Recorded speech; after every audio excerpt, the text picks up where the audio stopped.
Good evening, good afternoon, good day, depending on where you're at, and aloha. Welcome to Tuesday, everyone. The beautiful sunny day here in Hawaii as we look down from the mountains at Dillingham Airfield on the northwestern part of Oahu. Oahu? Is that the right island that we're on? Yeah, Oahu. See, I'm not as forgetful as I think I am. We're going to be checking out the big island first off, and we're going to do a little bit of island hopping in the little planes. Low and slow, no autopilot. Gonna eventually make our way to the big island after hopping to Molokai, Lanai, Maui, and then the big island of Auna. I'm probably butchering them, but it's a service I provide at no extra cost to the stream. It looks to be a fantastic flight, and I wanted to fly somewhere a bit warmer than it is here in Michigan right now. Here, not too long, I'll be having a friend of mine pop into the voice chat to kind of talk about Pearl Harbor, because what's a trip to this part of Hawaii without a little bit of history and checking out Pearl Harbor? An important part in world history, so why not learn a thing or two? Let's check the chat and say hello to some people that have wandered in. Ben McClure is here. Good evening to you as well. Noel, good evening to you. Ed's here with the secret handshake. Happy New Year's Eve to you as well, Ben. Hope you're well, Ed. Bad Dog says aloha. Aloha to you. Noel's going to try flying without autopilot. Well, good on ya. That's a good way to get better at piloting. So here's to the best. Murphy's in the house. Evening to you, sir. Hope you're well. Kingsman 9965 is here. Good evening to you.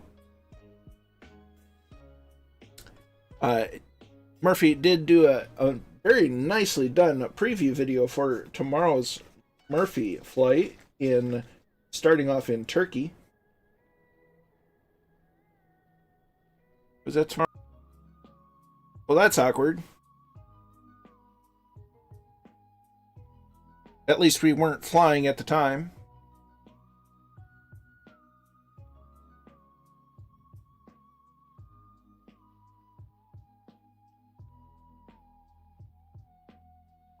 Now I completely lost my train of thought of what we were doing and where we were.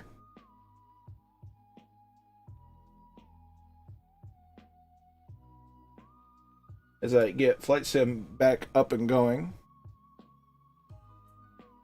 Ah, yes, Murphy is flying, starting off in Turkey on the 30th. Allison Johnson's here. We'll be there shortly. Just landing in Calcutta.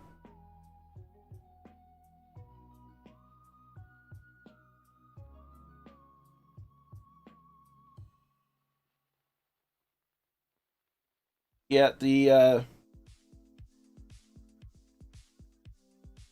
things wanted to misbehave right off the bat tonight, but like I said, at least it was while we were on the ground. Still hadn't really gotten too awfully started. USCG Azimuth is in the chat. Welcome, welcome. It is Murphy's Law. But hey, the benefit is the fact that it happened while we were on the ground.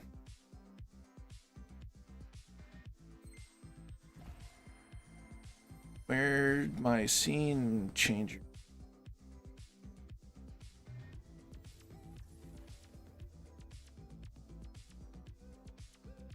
There we are.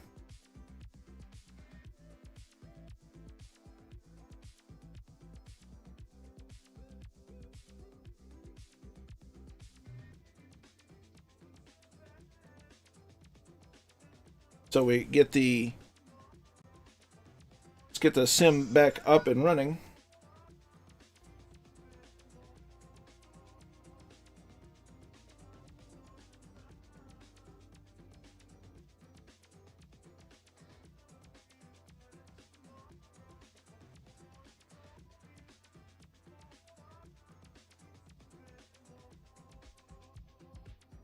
So while we're waiting, I think what we'll do is I'll go over to Discord and let my good friend USCG Azimuth introduce himself, give you a little background on his knowledge of ships and history and such.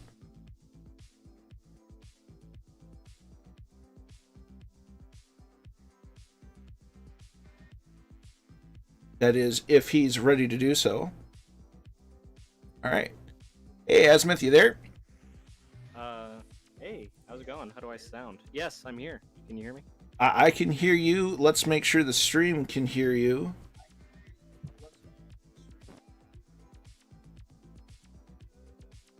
So, stream, if you can hear Azimuth, make sure to let me know.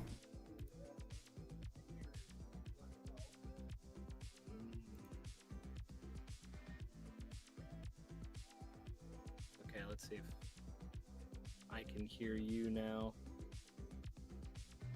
Hey, they're saying listening to the stream. I didn't hear you through Discord. They're saying you're a little quiet. Weird. I can't hear you through Discord. Hold on.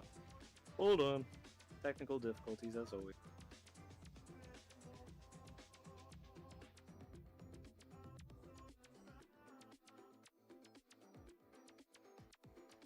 Roger that, Ed.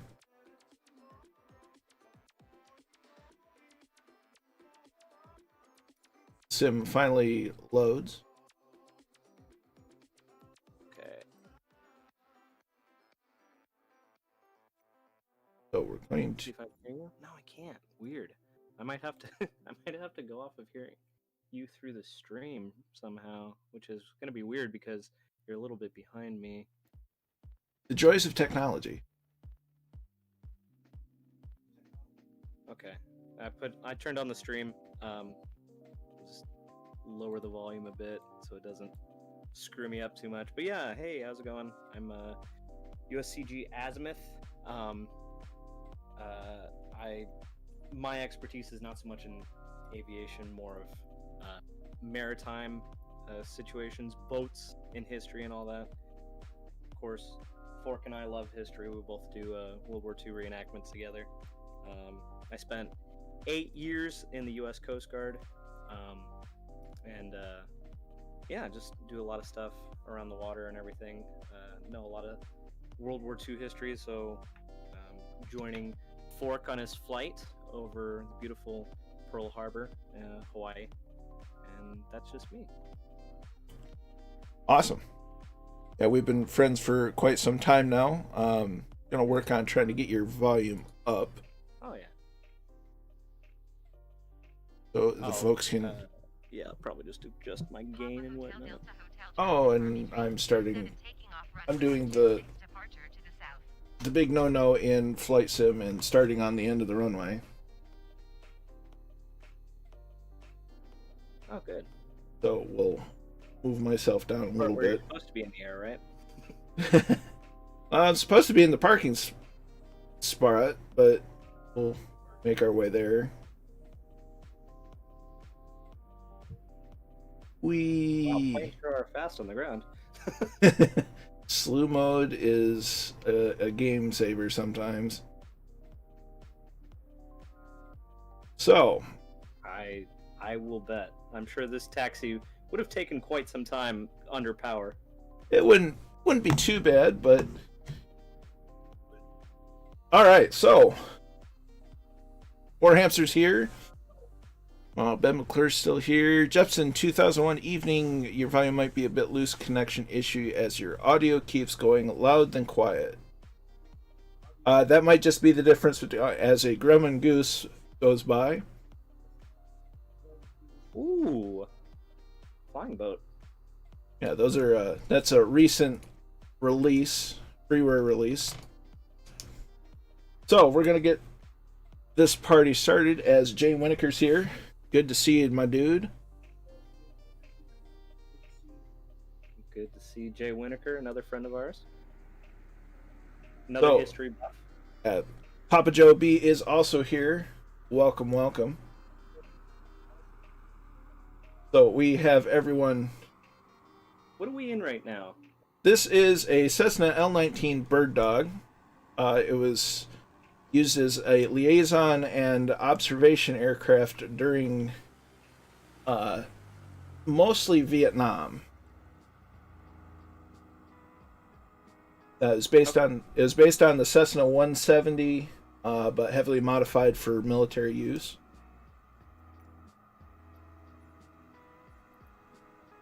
Now, my aviation history is a little shaky. Who was there was an individual in World War II, I believe they called him Bazooka Joe, and he outfitted a recon aircraft with bazookas under the wing. That was a L4 Grasshopper based on the Piper Cub. Okay. So we're gonna go ahead and get. Yeah, I always like that story. You'd take out tanks from the top. It was a peculiar design for sure. We're gonna go ahead and get the airplane started here. Got the mags on. Beacon doesn't work from the switch. We got it from the cockpit. We're gonna yell out the window clear prop. Engine started. Check all our radios, lights. Brakes work. Avionics are on.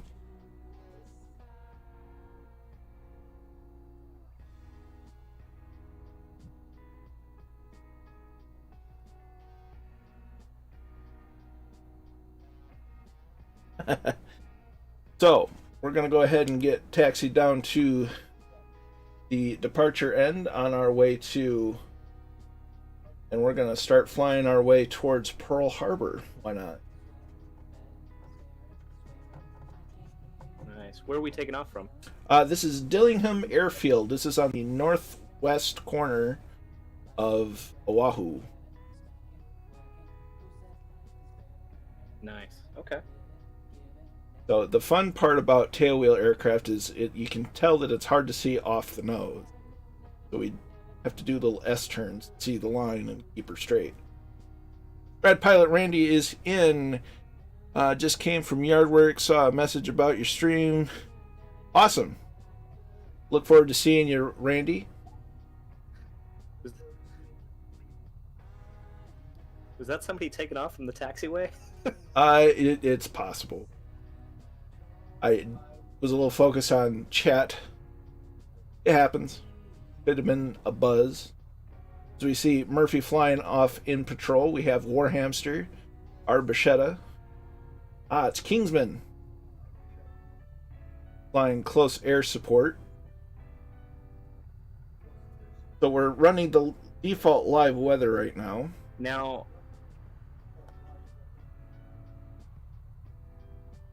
you've never been to Hawaii, right? That's correct. Okay. Yeah, I've only ever been to Maui, and that was on vacation.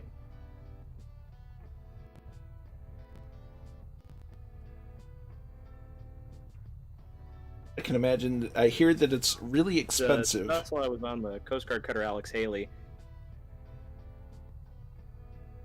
They had a couple different places that they could contract to go do dry dock, and the two times they dry docked before I was on the vessel, they went to Hawaii, but when I went, we went to Alameda, which I was a bit disappointed about. What can you say? which, you know, Alameda was fine. I enjoyed it. I spent a lot of time there. And from all the guys that were on board when they dry docked in Hawaii, they said it was a good way to lose all of your money. And from what I understand, it's pretty expensive down in Hawaii. All right, so we're about to take off. We're going to make sure that Anywhere outside of the continental U.S. those strobe lights go on, nav lights are on, landing light goes on.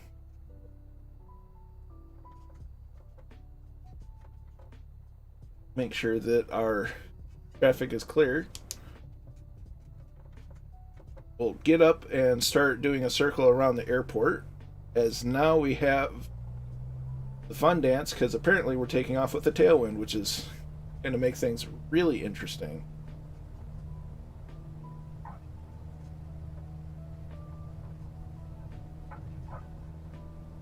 And we're up. So as everybody gets airborne, we'll just circle the field.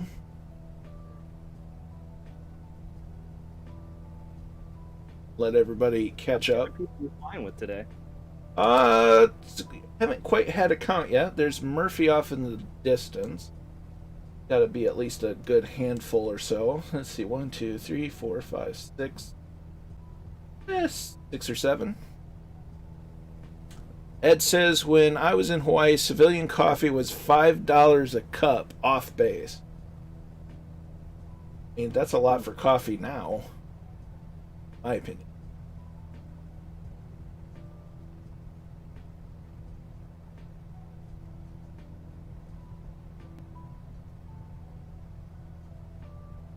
Now we usually do a left-hand turn, but since, you know, there's mountains there, it makes it a little difficult to do a left-hand turn, so we're doing the right-hand turn today.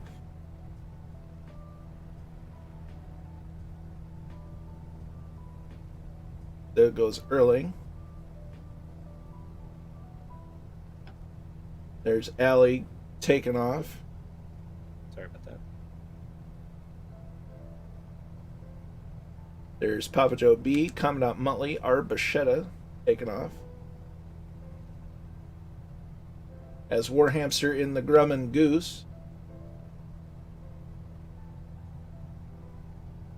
Behind us.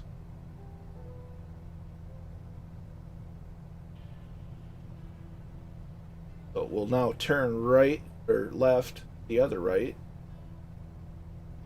Yeah. Hawaii probably had that good coffee, that that Kona coffee that people are always talking about. This spam flavored coffee. Yeah, spam flavored coffee.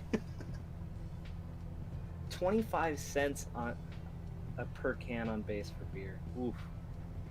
That would be a good time. Erling goes pro with GoPro. Altitude, we're going to stay pretty low. We're here for the sightseeing. Going to be flying by hand, so hard to give an accurate, or a specific, I should say, altitude for cruise.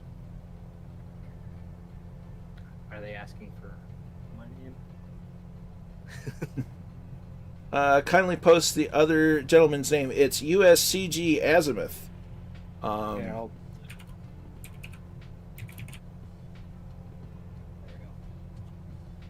And I don't stream nearly as much as Colonel Fork does. I'm kind of in and out of streaming. I'm trying to get a better handle on it. Well, to help out with that, playing Among Us. well, to help out with that, if everyone wants to give Azimuth a follow on his Twitch channel, it'd be hugely appreciated. He's a good guy and plays a lot of World of Warships. Yes. And he's really good at it. Biggles PG 1965. Good evening, Colonel Fork, with you from chilly Dublin. Well, it's warm here in Hawaii because it's cold here in Michigan, and I figured why not fly somewhere that's a little toastier. Oh, amen to that. And wouldn't you look at it's just beautiful looking down at the Hawaiian surf. Almost makes you feel warm just looking at it. So we'll beautiful clean waters too. for sure. U.S. submarines is something I've been studying a little bit because honestly, I know next to nothing about submarines or submarine history. But Submarines I'm are boats that starting, go under the water. I'm going to be starting. What's that? Submarines are boats that go under the water. Yeah, well, I've gotten that far, so we're good there. But That's the I'm extent of starting mine. a new sort of YouTube channel that's going to be about morbidly maritime disasters at sea, and it happens a lot with submarines. So I might actually be studying a lot about submarines. There you go. I'm sure at some point you'll get to the Edmund Fitzgerald. Oh, that's actually on my list. That's pretty high on my list because that's one that's honestly fascinated me. If anyone is from the Great Lakes area, you have probably heard of or intimately know the story of the Edmund Fitzgerald. Oh, for sure. Catbat9 is here. Hello, hello to you, or should I say aloha?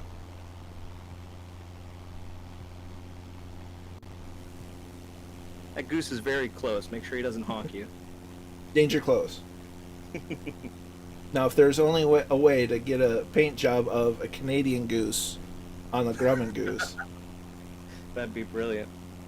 Then you'd have to watch out for sure. Those things are deadly. Ed Reed says that there at the bottom of that cliff is a small fishing village that he's visited. Awesome. Very cool. Yeah, there was a lot of that. I go back to Alaska a lot while you were flying over. There's tons of tiny fishing villages. On Kodiak, in fact. I was on that island for 3 years, and there were some of the little villages that I'd never visited. Kingsman9965 mentions the Kursk. The Kursk. I believe I know about that. That was a Russian... I don't know if it was a nuclear submarine, but it was definitely a Russian submarine that sank. And I want to say it was a big controversy because I think the United States wanted to get to it. I'd have to look more into it, but I definitely... I'm familiar with the name. I have been to Adak Island, Alaska. I spent a couple weekends moored there for port calls. Very, very dull island nowadays. I don't know, Ed, when you visited it, but when I visited it, there was about 80 people. Erling asks, are we going to turn on nav? There is no autopilot in the L-19, so we're hand flying the whole trip. We have visited Adak in the sim, although Azimuth has been there IRL, and Yeah. it's on my bucket list of places to go. It's very it's very spooky because it's pretty much abandoned at this point, but it's a weird experience. That's for sure. I would love to go to Adak again. It's so surreal because at one time they had 10,000 people stationed on that island, and then now there's about 80 natives living there, and it's weird. Warhamster's killing it flying that goose. Yeah, so Ed was talking about the Kursk. It was a Russian nuke sub that sank and had active nuclear missiles on board. So yeah, it was a great big controversy because a non-Russian found it, and the Russians were terrified that they were going to pull the nukes off of it. Kingsman said Netflix has a movie about the Kursk on it, if I can speak. Check that out. And apparently the goose is fighting Warhamster. And Allison says this Jabiru is an odd bird. I haven't flown it a whole lot. It's kind of in that light sport category, but it's an Australian plane. It's very neat looking. Well, this is she's flying the Jabiru. I'm flying the Bird Dog. Oh, okay. Your Bird Dog, I really like it. It's a neat plane. I don't know. I feel like it would be a fun recreational aircraft. Oh, for sure. There's a lot of people that have and operate them throughout the world. Even they're very good. There's a float plane version. There's a version with Tundra tires. Oh, nice. Tundra tires are just the big fat ones, aren't they? Yep, pretty much. Yeah. A little beefier suspension. Gotcha. So we're gonna pop back into the cockpit for a minute. Ed Reed brings up the Titanic, and when I start this podcast / YouTube channel, I think the one ship that people are going to expect, but I probably won't touch, is the Titanic. And that's because, like, you could spend your entire life studying the Titanic and still find new crap. And I feel like it's just been almost done to death. That's fair. Ed says, read up on World War II diesel subs, DBF, diesel boats. Definitely. And if anything, diesel subs are almost closer to normal boats than regular submarines that we have nowadays, because diesel subs spend most of their life above the water, as opposed to nuke subs, which, I mean, they go down and then they don't come up for 8 months or whatever. So. Red Dragon CYM's in, evening all, a little bit late, just firing up flight sim. You'll catch up. You're not late, you arrived exactly when you needed to. Ben McClure says his great-great-grandfather helped paint the Titanic. That's awesome. The only this is weird. The only connection I have to the Titanic, and it's not even the actual Titanic, is one of our dogs had a puppy that was in the movie Titanic. Yeah, we had an Afghan hound, and she had a litter of puppies, and one of those puppies was in, like, the scene where they're loading everyone onto the Titanic. Nice. The only loose connection I have to that. There's Warhamster and the goose. Of course, any Coastie knows the story of the Titanic. Well, any human knows the story of the Titanic. But Coasties know the story of the Titanic because after that sinking, the Coast Guard started the Greenland Ice Patrol, which is where they would patrol and document any of the large icebergs drifting down from the Arctic. And since then, there hasn't been a major disaster caused by ice flows since that. Now, and we've talked about this before, but one of the commonalities that you and I have had between my experience with aviation and you with naval or boats, maritime stuff, is the Loran system. Yes. Because yes. I had mentioned to you that my grandpa had a Loran radio in his airplane for navigation purposes, and it was operated by the Coast Guard. Yeah, and that was operated for many, many years. I want to say the last station was taken down late 90s. But, I mean, before GPS. Before UPS. UPS. Before GPS, Loran was the way to go. That's how you got around. Yep. So, and there's people, I mean, even farther down the Aleutian chain past Adak, there was Attu, which had a Loran station, which had about 10 people stationed on it year-round, and was just a miserable station, but you got paid buckets, and then you got priority one forever, wherever you wanted to go after that. So Ed says fleet ballistic subs in his days went down for 90 days at a time. 90 down, 90 up. No, thank you. No, thank you. Yeah. I want to say my longest patrol in the Coast Guard was 90 days.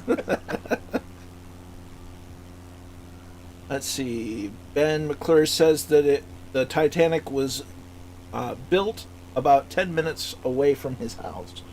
Wow, nice. Where was that? I want to say it was one of the shipbuilders in the UK, I believe. I believe it was in Ireland. Was it Ireland? Okay. I do believe Mr. Ben McClure is from the Emerald Isle, as is Two-Tone Murphy. A surprising amount of U.S. ships were built in England and Ireland. I want to say, is it the Bath shipbuilders? Belfast. Okay. Yeah. Let's see. Ed had his sub had one guy who went stir crazy and was sedated for the remainder of the tour. Oh. Yikes. We had one guy that ended up going aviation that he would get violently ill every time we left port. it could be like a 2-foot chop out in the port, and he would get sick, and it would get to the point where we would have to use the silver bullets, which is a form of emeclazine pill that doesn't go in the hole you think it would. Oh dear, there's another goose with Erling. Oh, wow. That's what you call a near miss in aviation. Yikes. Okay. Yeah, but I felt bad for the guy, but thank God he went into aviation because he was not going to cut it for cutter life. That's for sure. I don't think I would have lasted it on a boat. I have a surprisingly good iron belly. I don't think I ever got sick, despite being in, the Bering Sea in like 40-foot seas. So we're getting close to Pearl Harbor, just past this range of mountains, as we have a Murphy and a Papa Joe B right off our wing. Very nice, very nice.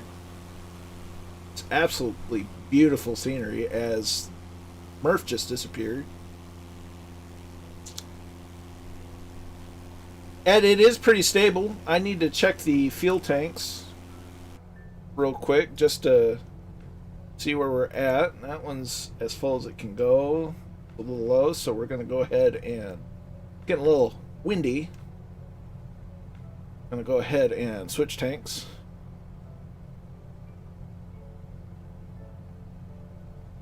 Chippy A says his great-grandfather worked at Harland and Wolff in Belfast. Nice. And Ed asks if it was a 90-foot cutter.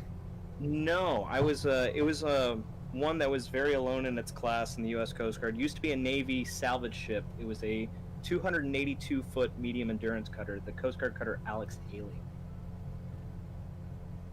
A 90-foot cutter in 40-foot seas would be a recipe for disaster. I don't think they would send us out in that. Oh, what's your sense of adventure? Yeah, it's not at the bottom of the ocean. There's Allie in the Jabiru, as the wind is just buffeting around, or buffeting us around, I should say. As you see some low-level clouds off to the left. Almost feels like you're actually in Hawaii, doesn't it? Yeah, that's one thing about Hawaii. I think the week that I was there, every day at about noon it would rain for about 20 minutes, almost like clockwork. You could almost set your watch to it. It was weird. It's rain o'clock. Yeah, pretty much. But really hammers down the fact that it's very much a tropical island. And we get a lot of rain. So we can see Ford Island ahead of us. Mm-hmm. And that is in Pearl Harbor. There's actually a strip on Ford Island. It's a grass strip. Oh. How long has that been maintained for? I think they still maintain it because it looks pretty good in the sim. Oh, okay. They haven't built over it, so there's that. Yeah.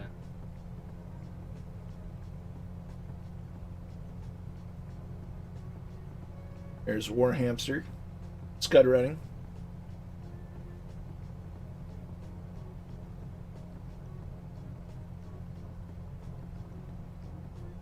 So what direction are you approaching from? Looks like Our directional gyro is indicating north, or that we're heading north, so we're coming...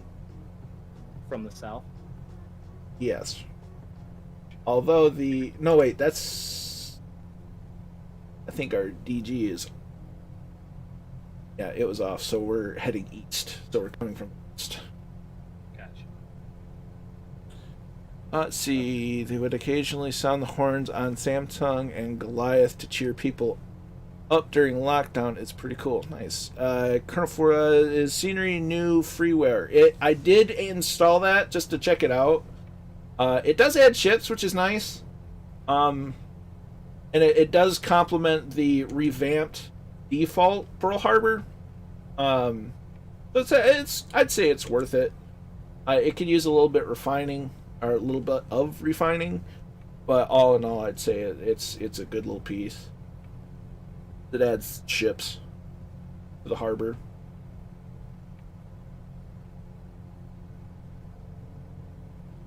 And the cranes. So right now you're approaching from the west, which is where a lot of the torpedo bombers came in from that were coming off of the Japanese attack fleet, which was the Akagi and the Hiryu and the Shokaku and all that. And so a lot of them came in from the west. They sort of surrendered Pearl Harbor and Ford Field and all that, though. So it wasn't just one direction. They were coming from all directions, pretty much. Ed asks if I will fly over the memorial. You can see some ships baked into the scenery there. But some flat ships. Well, it happens when you use satellite imagery. Well, yeah. So we're going to reduce power so that we're trying to get under these clouds. We'll do a circle around Ford Island, take a look at the Pearl Harbor Memorial, and then we'll proceed on course.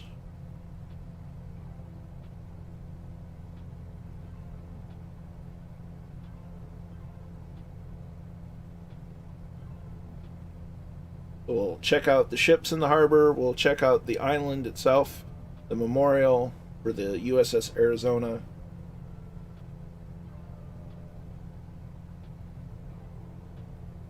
As we see eventful Mikey. As my reminder to drink some water, some tea, or even coffee, unless you also have a tasty beverage. Might get myself some coffee in a bit here. Not a bad call, because staying hydrated is a good thing. Agreed. Yeah. Glad you're enjoying it, Ed. Azimuth and I could talk for hours about historical stuff. Oh, absolutely. We'll have to get Azimuth on back when we visit ADAC again. Agreed. I have some fun stories about ADAC.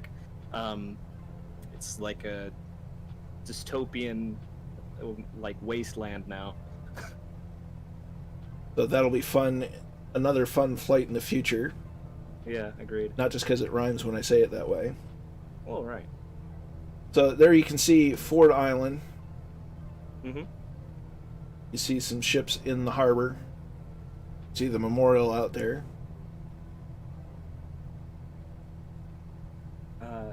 Ed brings up a good point. There were they did find Japanese mini subs that had run aground in the channel, and of course the operators had died. And they believed they were trying to slip past the submarine nets and get into the port and do some damage with those mini subs. But of course, they never made it. Or if they did, they weren't documented doing any damage or anything. So Erling and Warhamster did the water landing in the Goose because, of course, it's an amphib. You can see some ships docked there in the harbor. None in dry dock. It's hard to make out, but those kind of look like Arleigh Burke class destroyers. But that's kind of just the very it's sort of the style of destroyers right now. It looks like there's some Arleigh Burkes, maybe some guided missile cruisers. There's, that's not the Missouri. No, what? Shoot, I forget. It's not the Iowa.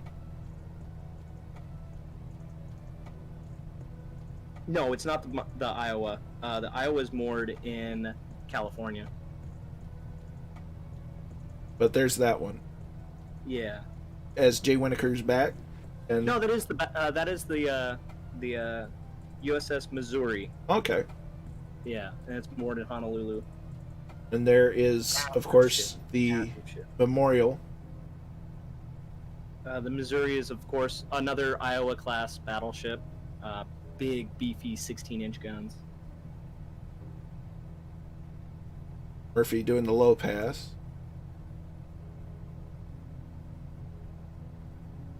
And that, of course, is the USS Arizona Memorial, one of the largest casualties of the bombing. An armor-piercing bomb hit, I believe, her forward magazine and detonated it, sinking the vessel with most on board. See, we got some folks doing some touch and goes on Ford Island. Fun fact: the commanding officer on board was he Rear Admiral Kidd, which he later had a destroyer named after him, the USS Kidd, which of course flew the Jolly Roger on board, as per request of Mrs. Kidd, Admiral Kidd's late wife. And God, what was her nickname? Hold on. I think she was the Pirate of the Pacific or something like that. Yar. USS Kidd. And she's moored in Baton Rouge, Louisiana. She's a Fletcher class destroyer. There you go. Named after Rear Admiral Isaac Kidd, who died aboard the flagship USS Arizona. Ooh, it's bumpy. Her nickname was the Pirate of the Pacific. Yeah, I got that right. Okay. So that, everyone, is Pearl Harbor. Very important piece of history. Mm-hmm.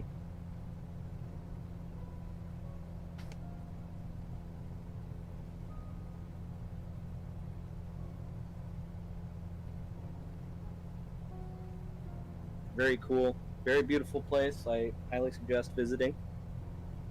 Just make sure you got the money for for food and everything. Yes, agree. It's not cheap in Hawaii. It's not cheap anywhere outside of the United States or outside of wherever continental area you live.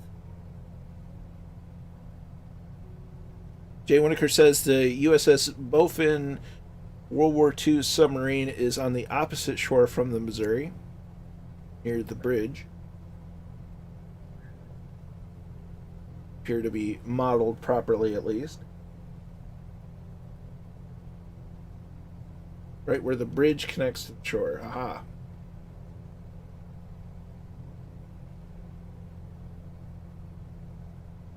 Now, if I remember correctly, the Missouri, the Mighty Mo, was the site of the surrender of the Japanese to the U.S. forces, ending World War II. It was signed on the back deck there. I believe that's correct. So, as we do one last pass by, we're gonna start maintaining or getting back on course to our next stop, which I have to consult my chart, is Molokai. Molokai. I'm butchering that.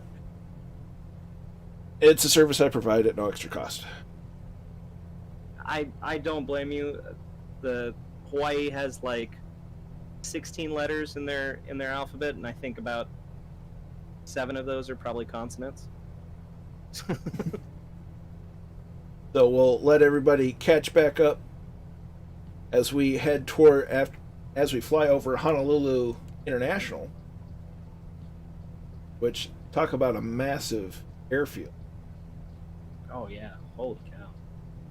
I believe, I want to say that island that has a runway on it is completely man-made. It would not shock me in the least. I could believe it, yeah. Be right back, gonna get myself that cup of coffee. Roger that.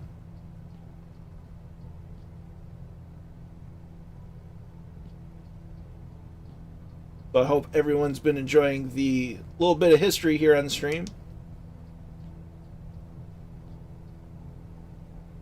Something I like sharing is history and a little bit of knowledge every now and then. And doing it while flying, who could beat that?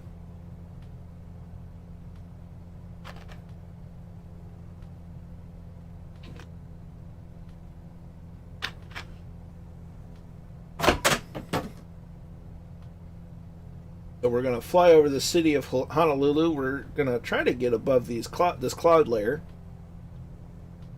as we re-find the magenta line, getting us on course.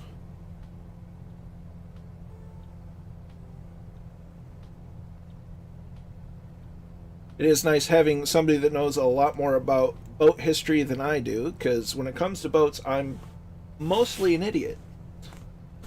Seamus McNeil's here. Good day to you, sir. That was my good friend at USCG Azimuth. That is correct, Randy. We are on the East USA. We're just flying over Honolulu after checking out Ford Island and Pearl Harbor. Trying to get over these clouds. Let's see. Ben McClure says, I have learned more in the last 15 minutes than I have in history lessons for the last 4 years in school. Well, glad we could help out. Sydney, belated hello from Cape Town, South Africa. We're getting a planned 2.5-hour power outage here in an hour or so. Going to take the opportunity now to get some airtime. Awesome. Glad you could join us. That's hopefully... It seems odd, a planned power outage.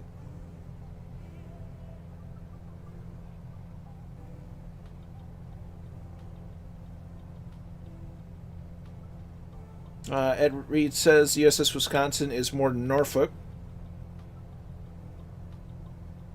Did I do the outlier airfields? Not so much.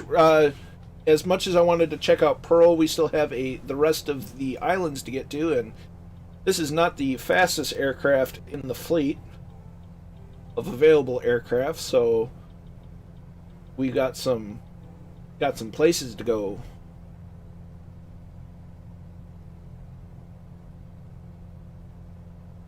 There's War Hamster.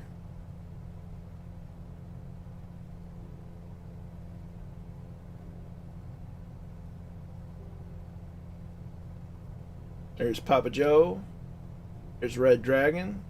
Bad Dog up ahead, as well as Murphy. So we're going to pop out of the cockpit for a little bit, as we have Quasi Archer with us. Kingsman's back there.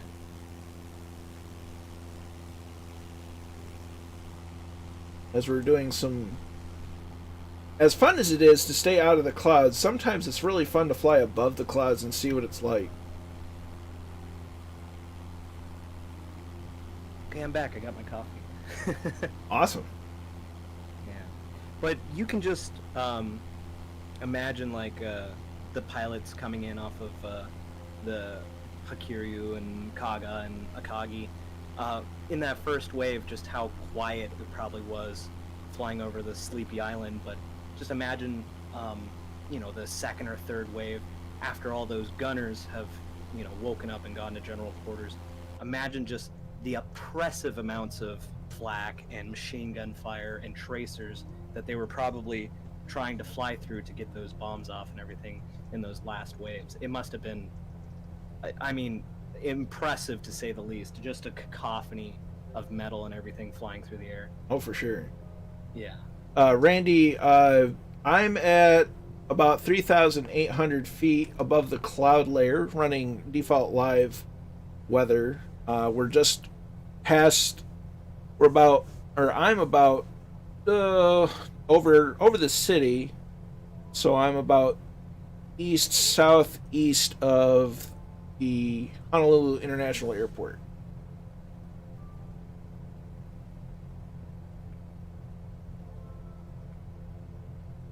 So we'll end the journey, or the final stop for tonight will be on the biggest island of the Hawaiian chain. The Big Island. The big island with the big volcano on it. Yes. Which, didn't that erupt recently? It probably did. It seems to do that a lot.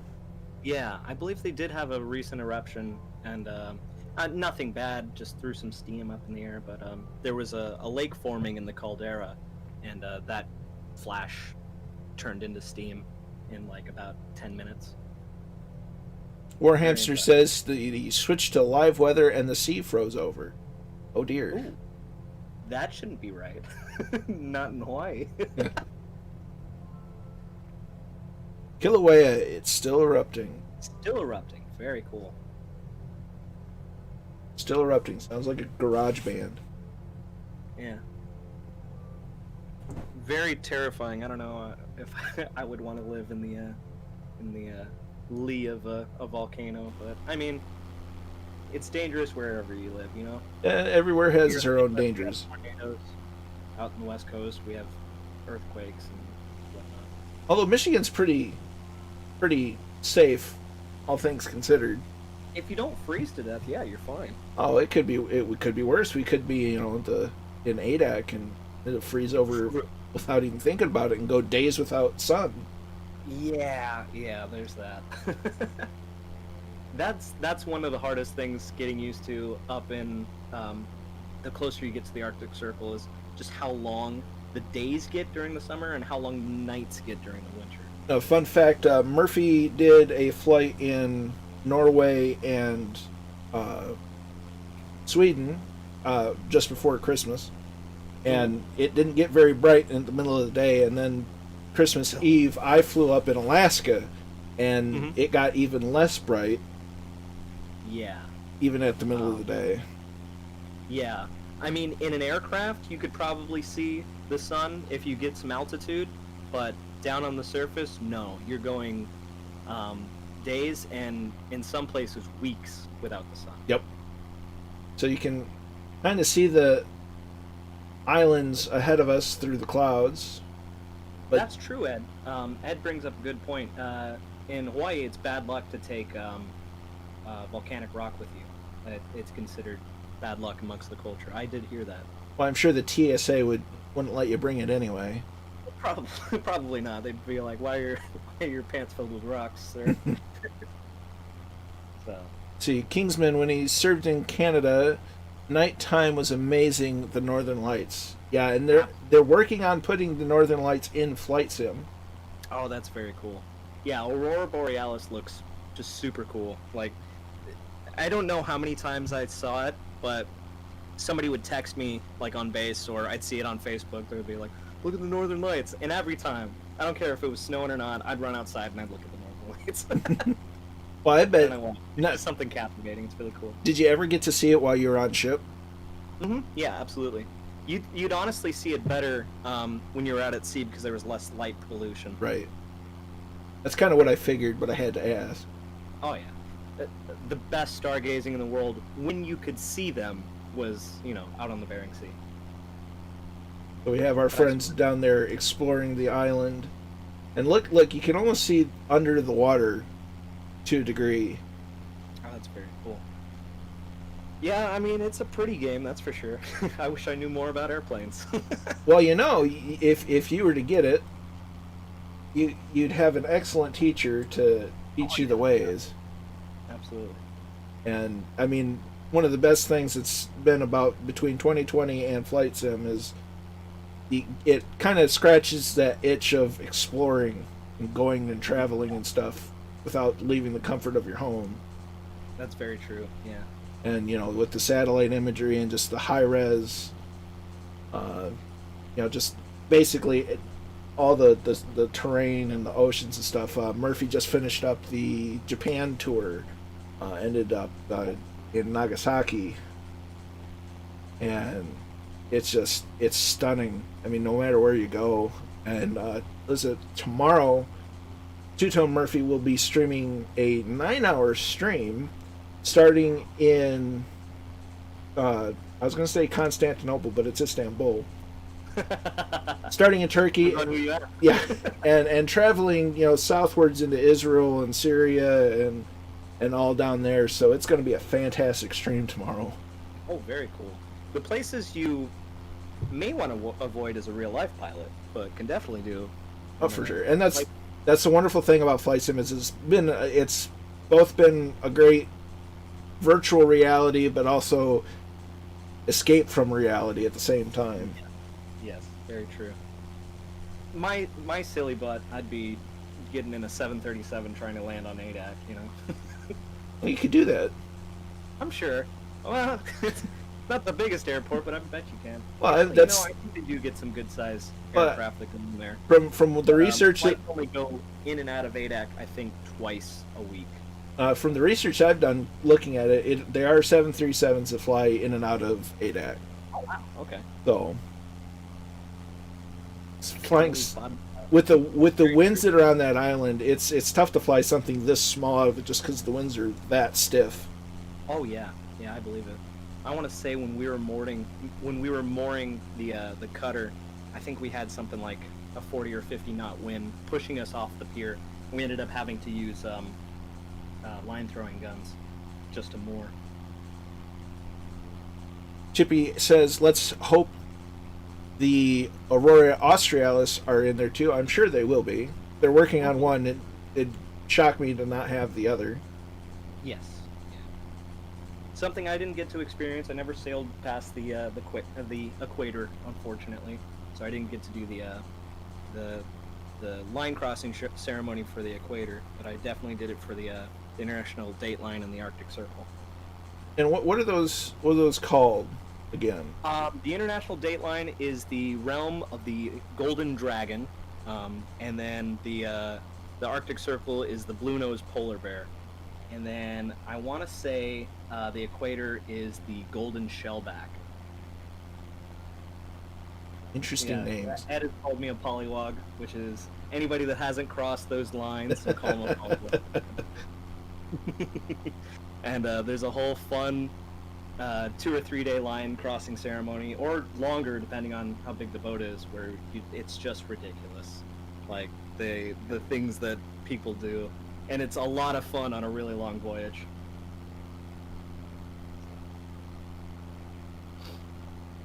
One day I'll probably cross the Arctic, or not the Arctic, the Equator, but it won't be on a military vessel, sadly. And that's the wonderful thing about the military camaraderie is we can all poke fun at each other, and it's all in good fun. Exactly. Yeah. That's how you know the Coast Guard's still the military, because they still get made fun of by the other branches. If they didn't make fun of them, they're nothing. But we've got quite a bit of water between us and the next island. Mm-hmm. This is the...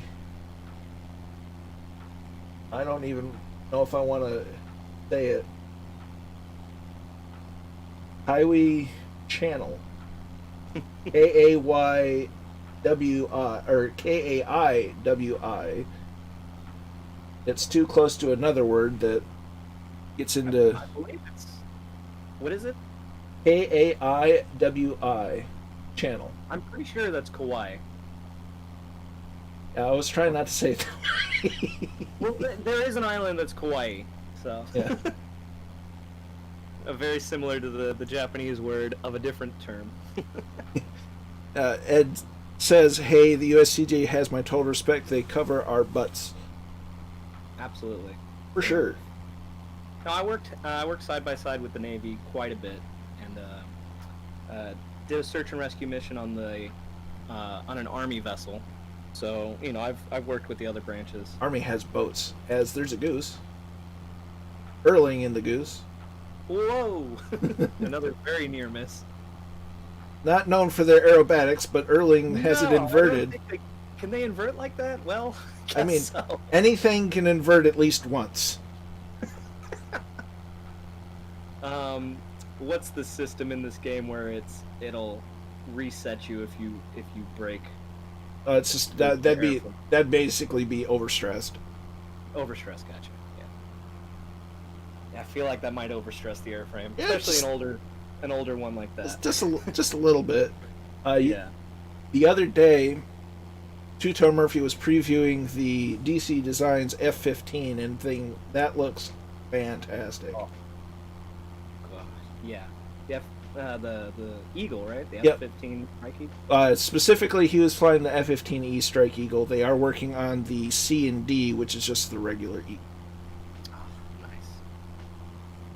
And that group is also working on the FA-18 Super Hornet. Ooh, very nice. Yeah, there's a lot of wonderful things in the pipeline. I currently have the Eurofighter Typhoon, and the MB-339. Very nice. And the MB-339 is a Italian training jet. That's Yes, true. it was, Ed. The Grumman Goose and the PBY Catalina Mhm. were very commonly used in search and rescue. And to a slightly lesser degree, the Grumman Albatross. Although that might have been post-war. Because the Albatross was a lot bigger, Okay, yeah. but it was still a flying boat. Sim maybe she is in the house. That's me and the Goose doing aerobatics. Very nice. Very nice. Yeah, of course, float planes very much coming out of usage in the Coast Guard, replaced almost entirely by helicopters. They still do have one or two fixed-wing airframes. Actually, it might just be one now. I think it's only the C-130 at this point, because they just retired the Learjet, the Guardian. I don't remember what it was. I would think that the Coast Guard would still have a couple of King Airs. A couple of what? King Airs? Twin-engine turboprop. They did until very recently, I think, and now I think the last standing one, unless they've found something to replace those smaller airframes, is the C-130. Which and the Midwest, we don't have any C-130s. I believe the closest they have C-130 support is Florida. Oh dear. Yeah. We do use Canada's C-130s, though. I did go on one rescue mission where Canada was flying over with a C-130, dropping these illumination flares that looked like the sun. They were so bright. It was ridiculous. You could see them for miles away, and they stayed up in the air for a good 3 or 4 minutes. It was incredible. Now, if you look closely, you should be able to see the different currents in the water as we look out over the ocean. Very cool. Yeah. And I just saw a scenery released today for a workable aircraft carrier. Really? That would be super cool. But that So might. work in like you can land on it and it can move, or I don't know about the moving part, but it comes with a plug-in to where you can use the catapult and do the wrestler hook landings and very cool. whatnot. Yeah, it's crazy how much goes into the actual aircraft carrier having to move and everything for you to be able to fly, so you could take on a headwind and everything and assist the aircraft. At least with those old ones. I'm sure nowadays, they can launch them wherever the hell or wherever the heck they want. I think that they still use the premise of using a headwind because that assists in takeoff and landing. Okay, gotcha. Yeah. But yeah, entire fleets had to be moved so they were facing into the wind and all that to launch aircraft.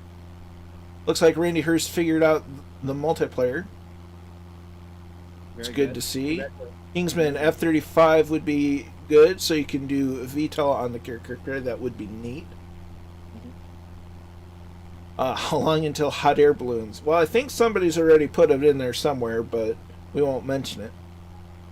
And Allison is going to land at the airport and then watch the remainder of the flight due to a headache. Well, feel better, Allison. Yeah, feel better soon. Drink water.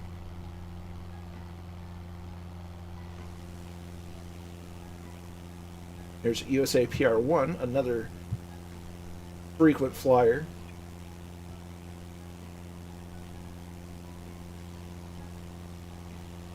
We've got all the windows open in this that can be opened because it's hot out here. Soak up that nice good heat. Yeah. Well, I mean, the cockpit of an airplane, especially like this, is like a greenhouse. Oh, I'm sure. Oh, I can imagine. Just all the windows and nowhere for the heat to go. As we approach the island of Malarkey. I don't know. Milwaukee. Yeah, Milwaukee. Okay.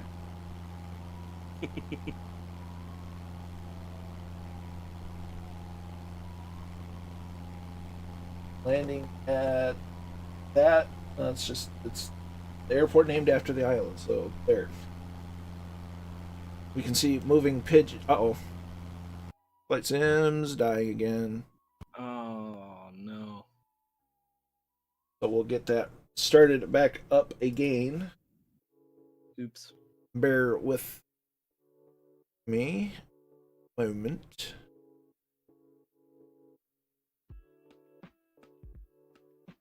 No, message from our sponsors. Sponsors insert message here. Brought to you by the USCG Azimuth channels on Twitch and YouTube. Be on the lookout for historic information on maritime stuff. Yeah, on Twitch I stream a lot of World of Warships, which isn't that historical, but you know. Well, it gives you an avenue to talk about the ship that you're in and the other ships that are there and strategy. And, absolutely. And then, between boats and tanks, you sure do know your stuff, because we could talk. I say we could talk. I could listen to Azimuth talk about armor theory for hours. Oh yeah, because you could talk about it for days. Studied extensively. Word from the U.S. Coast Guard Commandant. I don't even know who the current Commandant is. Well, for now, we're just going to say it's you.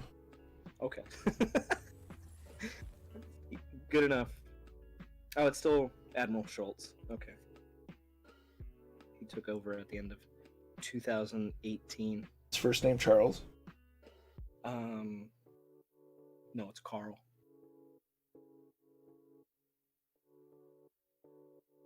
Is there a Charles Schultz I should know about? He's the guy that invented Charlie Brown. Peanuts. Oh, okay, gotcha. Well, my maritime history is a little bit more up to date than my Charlie Brown history.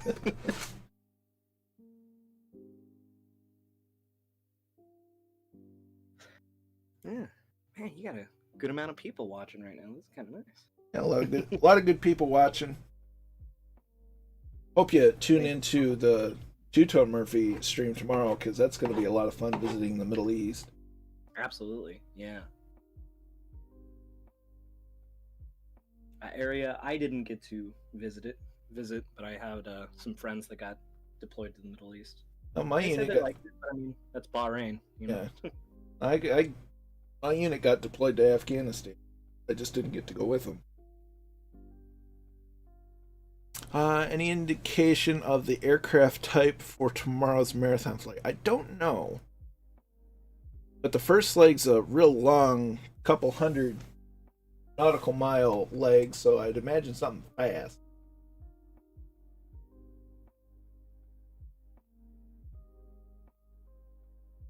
Allison Johnson has Red Bulls and snacks on order. Nice. Very disappointed. Before this, I went to Cabela's to get a steak fry seasoning that I really like, and they were out. Oh dear. I know. I was upset. Allison will fly the rest of today's route in the morning. Sounds awesome. Hopefully I can finish it up tonight on stream. Just finished a protein bar and a glass of milk. Breakfast of champions. Two-Tone Murphy just flew the entire leg in VR with no crash desktop. Nice. Glad you enjoyed it, Murph. I wish you got to make a video one of these days visiting these or one of these places in VR, because that would be pretty epic. So we're just gonna start off at this airport. We may get in something a little quicker, actually, and by quicker I mean we're just gonna get in the one with floats on it. There you go. Sure that we get some fuel in it. Set our conditions, and we're going to set the next stop. Consult the chart. We go to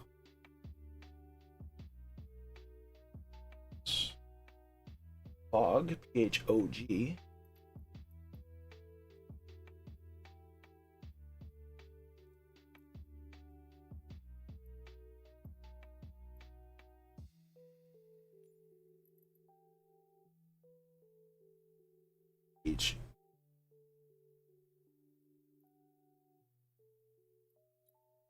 add, hit fly.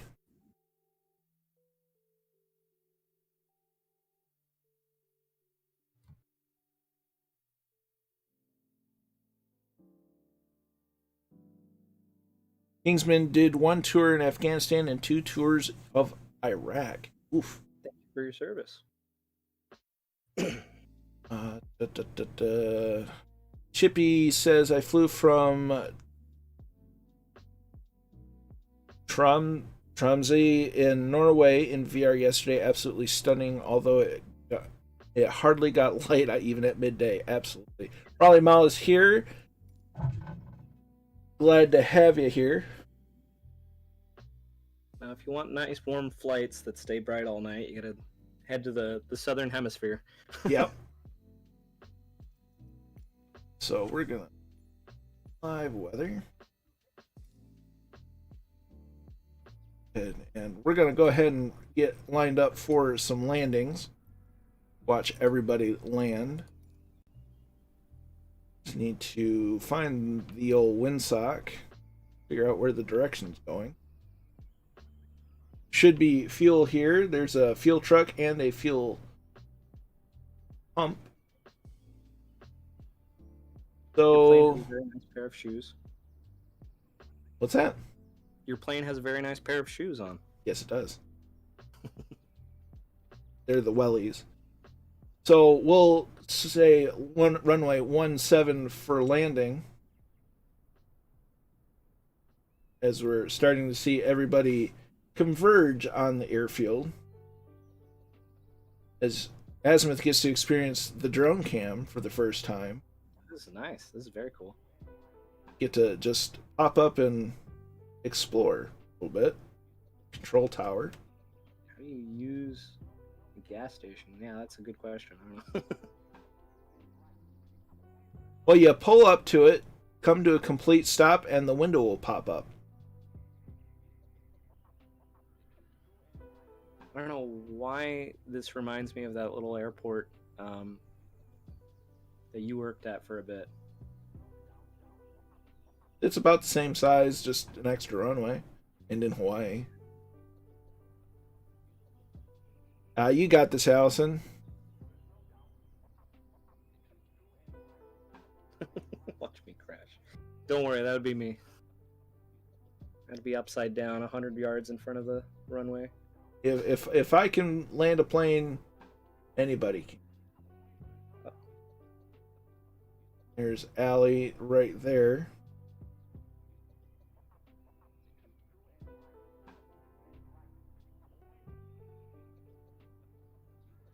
Are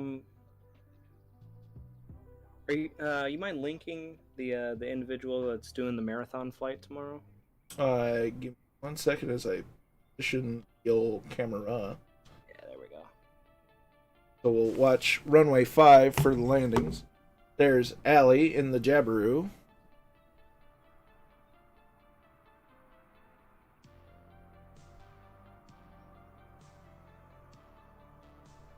So shout out to Two-Tone Murphy and the Middle East flight tomorrow. Oh, look at that. What a beautiful landing.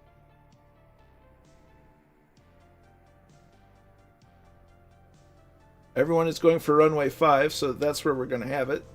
There's Catbat 9, right on the center line.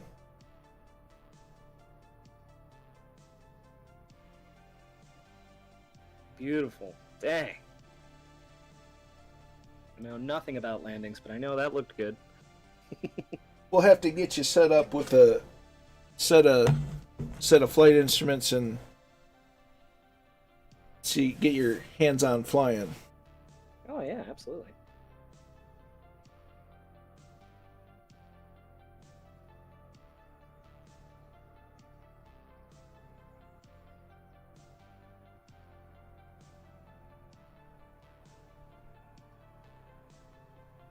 Yep, it's a SO is short for shout out. There's Papa Joe B. Nice stable approach right on the center line. There's a Goose Erling in the U.S. Navy colors. Nicely done. Oh, Very nice. I love that color scheme. There's another Navy war hamster. You didn't put your gear down. Oops.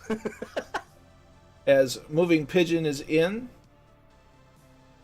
Yep, war hamster is stuck in the runway with the gear up. Epic Fool is here. 75% of the plane is still intact after the landing. It was a good landing, for sure. There's Rad Pilot Randy.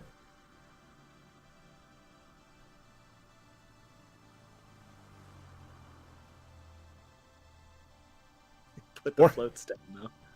Uh-oh. That's a start in the right direction there, War Hamster, as USA PR1 is in, as well as, I guess, yeah, Moving Pigeons in, Red Pilot Randy, USA PR1's in.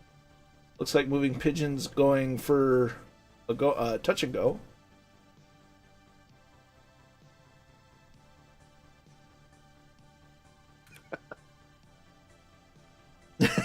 Chippy asked if we can flood the runway real quick. That might do it. It might work, but I don't know if we have that much water. Yeah.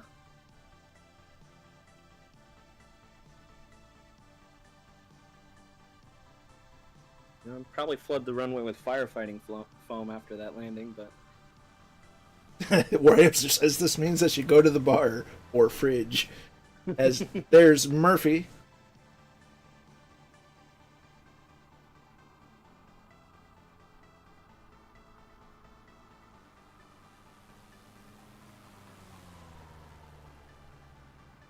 There's Kingsman. Now, I don't know what that phrase is called, but it looked like he was kind of crabbing, as we would call in the nautical community. Where you're going straight, but you're kind of at an angle. Yes, that's crabbing. Okay, gotcha. Yeah, it's great how many terms are interchangeable between aviation and maritime. Oddly enough, a lot of terms in armor, like with tanks and all that, is also comes from boats. Warhamster says it was really funny. I thought, geez, the thing has good brakes. Well, it has really good brakes when you don't have the tires out. Yeah. Red Dragon's in. And underfloor heating. You had the spark machine going. Yeah. There's Commandant Muttley.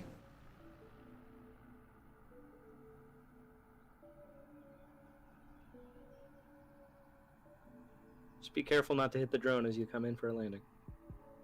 Ooh. Kept it on in between the lights at least. Nice and stable otherwise. As there's Moving Pigeon for landing number 2. So that might be the lot. I don't see anybody else in the pattern. So we're going to roll on down to the ramp.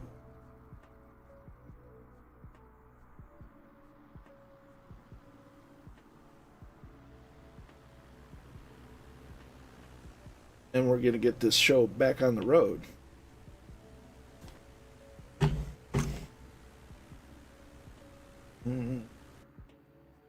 So,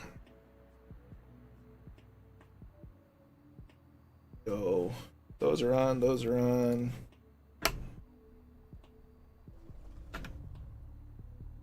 Engine started.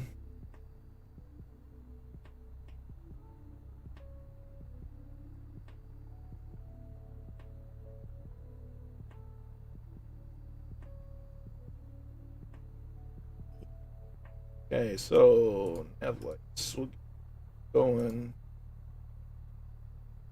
Don't need pitot heat. Release the parking brake. We're gonna start wheeling our way to the runway. Why not? Why not?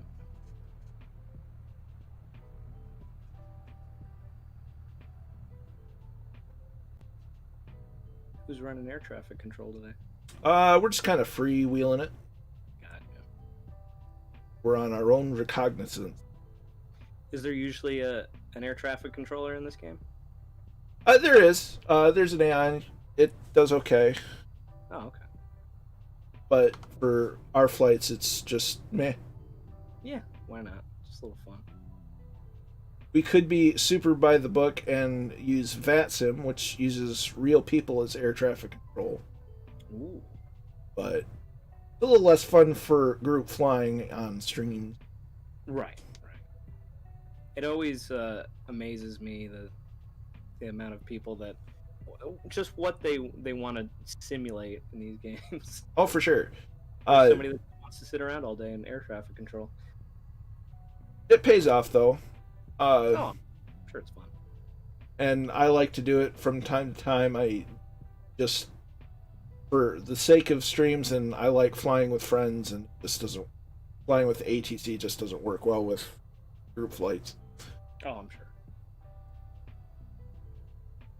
So we'll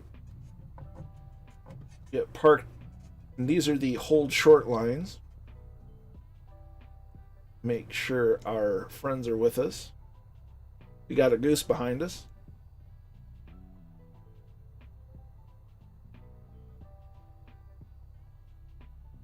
Looks like everyone's rolling, so we're going to go ahead and start our departure roll. We'll orbit the airfield a couple of times. As Catback 9 is doing his own orbits.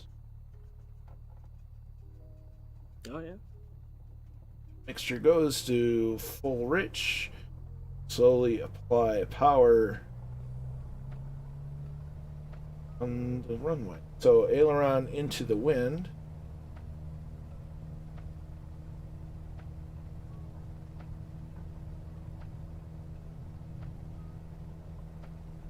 And we're off the ground. Gear is coming up.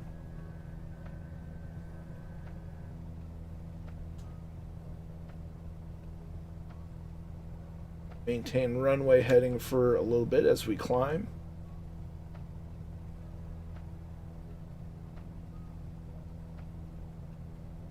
Flaps are coming up. Trimming for climb. I'm sure boats have trim, do they not? Yes. For pitch. Outboard vessels have trim tabs and all that, and it's a lot of them. You're literally trimming the angle that the engine sits. Yeah, and then we had trim tabs on the 45, which were literally like two flaps that stuck off the back rear of the boat. So more akin to what you'd have on an airplane, where if you look, if you were to look closely at this on the right in this area, you'd have a tab that would kind of move as the trim for elevator trim. Electricity going off soon here. Well, thanks for flying along with us. There'll always be the next stream, and there's always Murphy's stream tomorrow. Mm-hmm. Glad you enjoyed it. It is a visually stunning place to fly.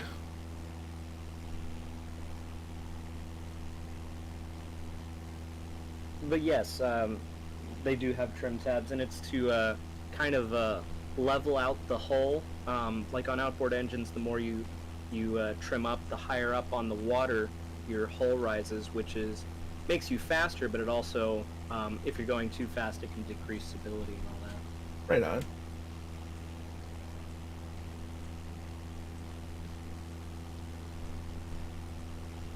It says trim on inboard outboards are controlled by angle of the drive. Mm-hmm. Yeah, because there's inboard outboard engines, which are kind of like a mix of like what the 45 and our 25s. So the outboard engines are just units that sit on the back. Inboard engines, propel water with an engine sitting inside the vessel. And then an inboard outboard is basically an engine that drives, an engine inside the boat that drives kind of an outboard unit that sits out the back. Hmm.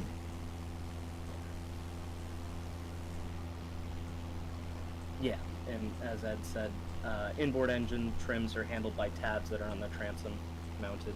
The transom is kind of the back, sort of, I guess you would call, wall of the boat, so the very stern of it. Stern. Yes, the stern. You have a stern talking to. So we'll hopefully give Warhamster a chance to come back from the bar, as it were, as Quasi Archer is still on the ground as well. We'll do one more lap of the airfield and then turn south.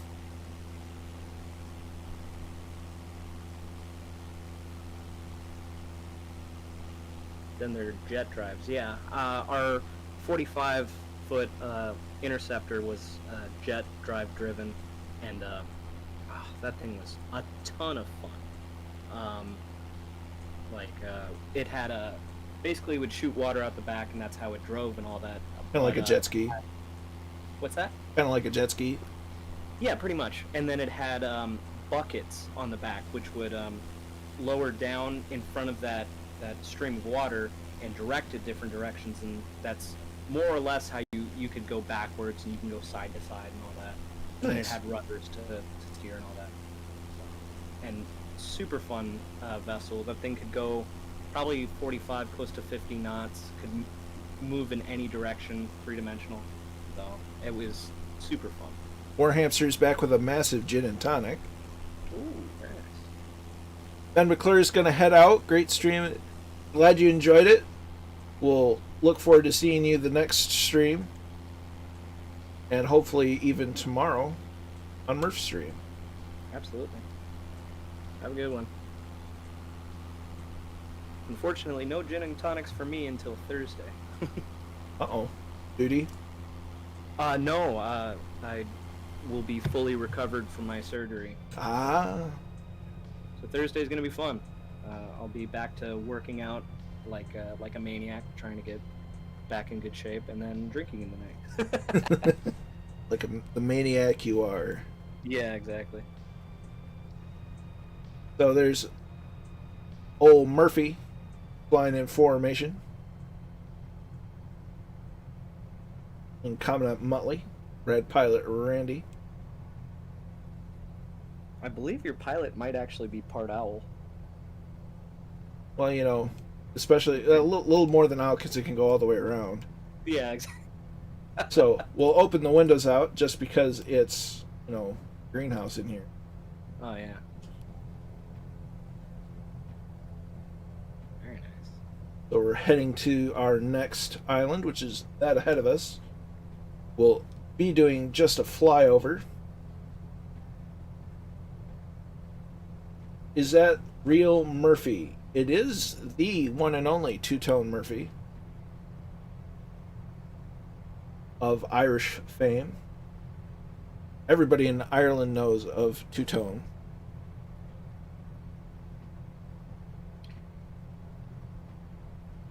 Ed Reed is saying on the river PBRs in Vietnam, they had twin Detroit diesels, and we had a similar thing on our boats.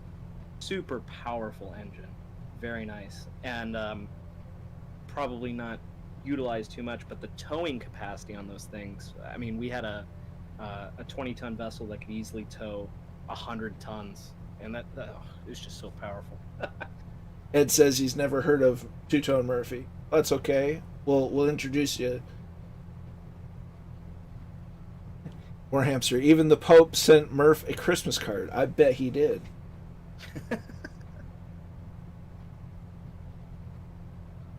Sim Aviation is taking off from the water underneath. Awesome. As we see Warhamster at our 5 o'clock high.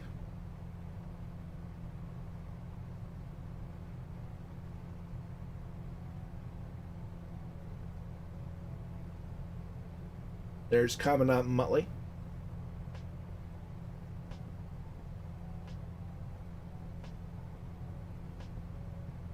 And I'll tell you that Grumman goose is loud. Oh, I bet.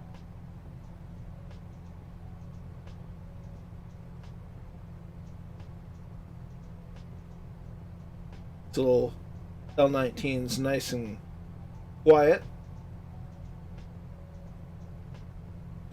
Randy Murphy who?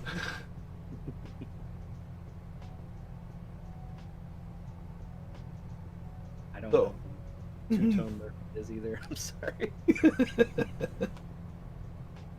So we'll give everybody watching a bit of a wing wave.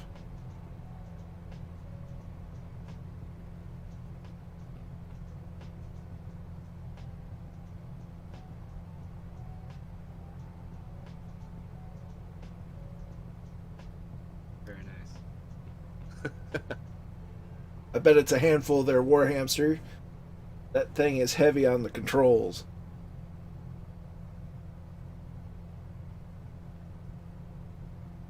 The VHF Loran, let's see. That's a transponder and the directional radio. A nice little first aid kit. Yeah. UHF radio disabled for civilian use. The audio switch panel.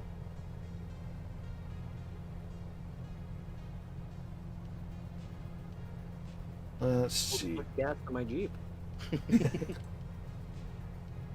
Gonna switch tanks. Oh no, Randy here says that joke made me lose player visibility. But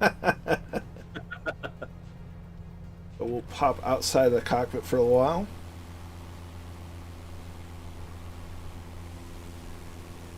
As there's War Hamster and Murph. Doing very well in formation flying.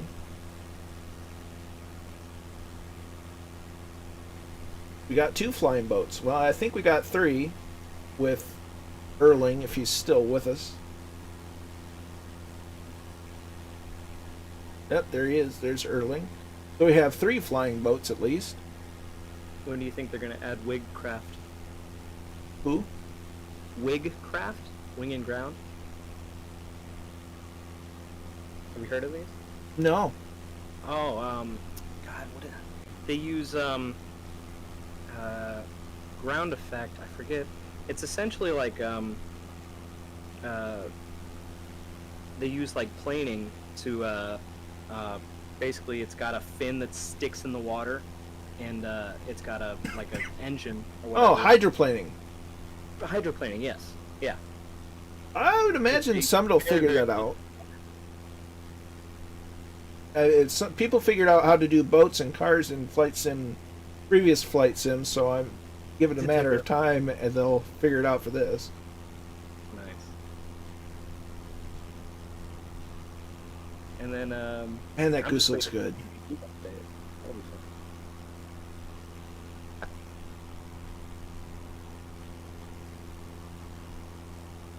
Yeah, I'd imagine at some point there's going to be boats and all kinds of stuff for this.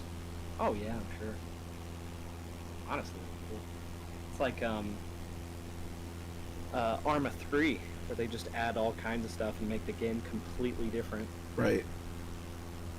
It looks like Body P is also in the goose. So we have 3 geese and a bird dog, amongst others. Your Remington shotgun when you have everything. We're going hunting. Yeah. Except you can't hunt Canadian geese, and I don't think they're in season right now. there's Erling. Has a nice looking airplane. Very nice. Lieutenant Colonel Charles Carpenter.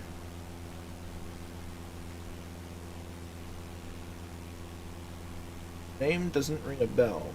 No, me neither. Unfortunately.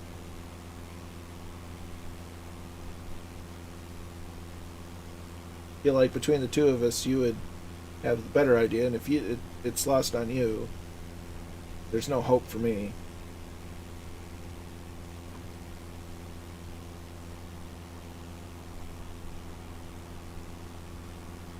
Now, the fun part about flying from this angle is remembering that my controls are backwards. Oh, yeah. Turned his grasshopper into a tank buster. Aha! Oh, that's who it was. We were talking about him earlier. Yep. Okay. And I believe somebody put that paint scheme on the Savage Cub that is in default Flight Sim 2020. Very cool. I have a lot of retro World War II-ish paint schemes for the Savage Cub. Because why not? L4 grasshopper. Yep. What he called Rosie the Rocketer. Mm-hmm. Very nice. He had Rosie the Rocketer and Rosie the Riveter. Very cool. There's Warham. Man, we got 3 geese on us. It's like going to a convention in Chicago. He's credited with destroying 6 tanks. Jeez. I think that's the epitome of improvise, adapt, and overcome. Yeah, pretty much. For him. Yeah, that's just how it was back in the day. Can you imagine if I mounted rockets on one of my boats? More specific, either the wings or the wing struts, at least. It would have been a lot easier to strap them to the struts.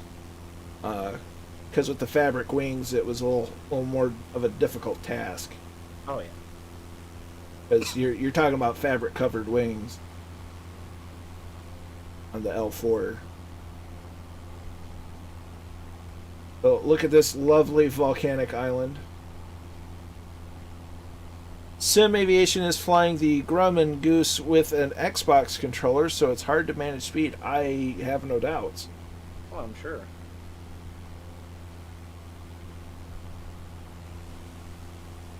I'm sure they don't have sort of set and forget kind of There's no autopilot. throttle, yeah. Well, the throttle that works, it's not like it does. It's like it.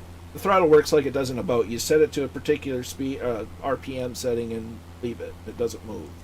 Yeah, that's what I figured. I didn't know if it was the same with an Xbox controller. Depending on how the mapping is, I don't know what the mapping. Yeah. There could be. I mean, if they put it like on the bumpers, because I would imagine the triggers would be for rudder control. If you had the bumpers for increase and decrease, it would work out. But I don't know how it works. I'm flying the Goose with $1,000 worth of controllers. Never mind the gear. That's okay. We'll just find you a nice little puddle to land in next time, Warhamster. You'll be fine. Yeah, we had on the 2 boats we had a set throttle.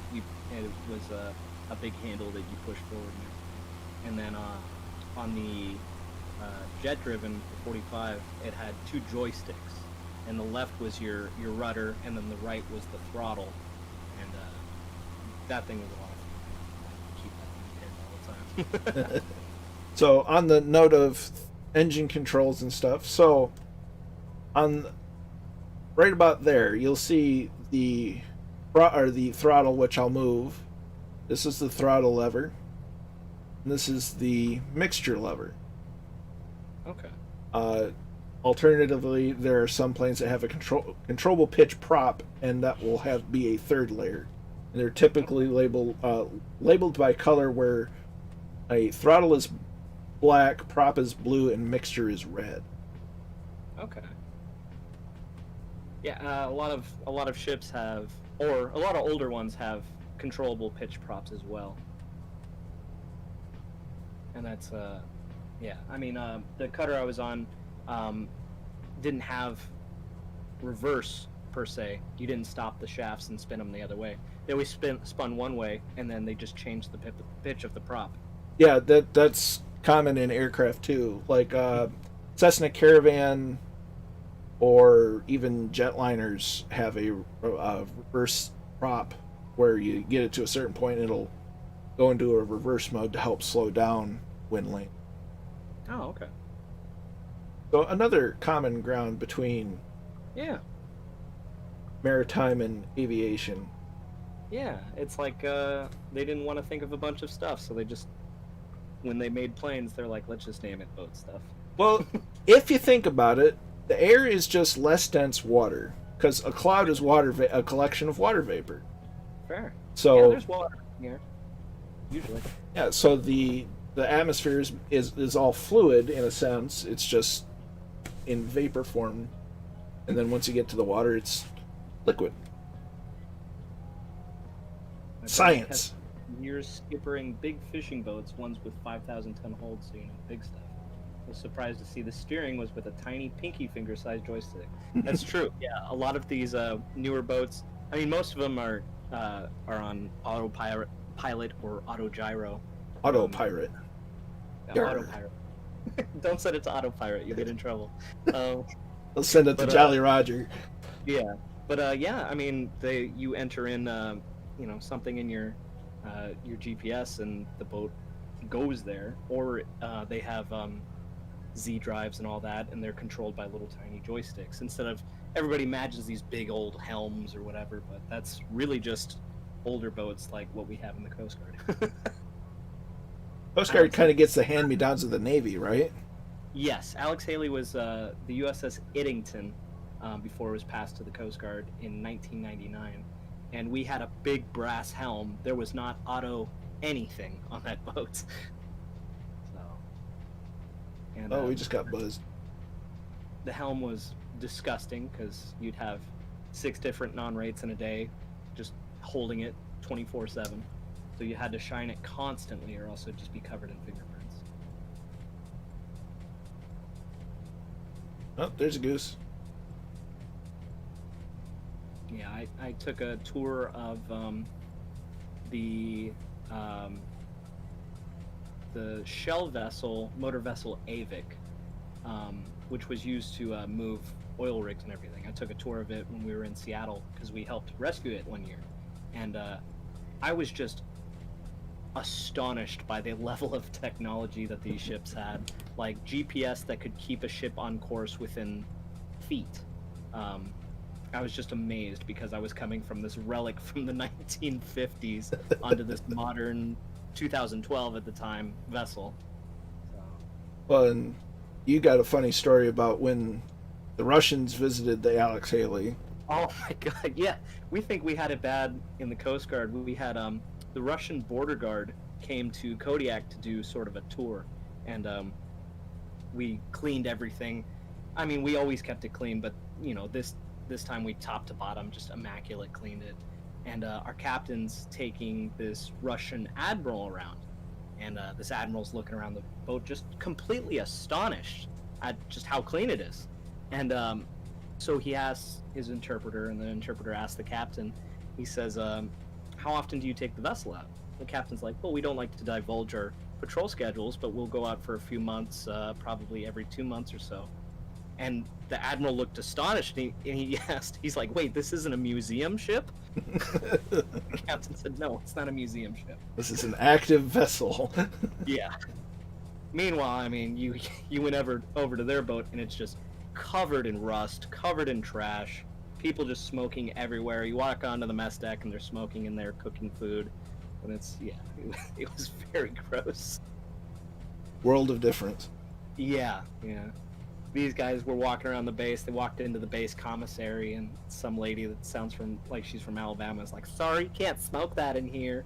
And he just completely ignored her. Oh, story. Oh, yeah.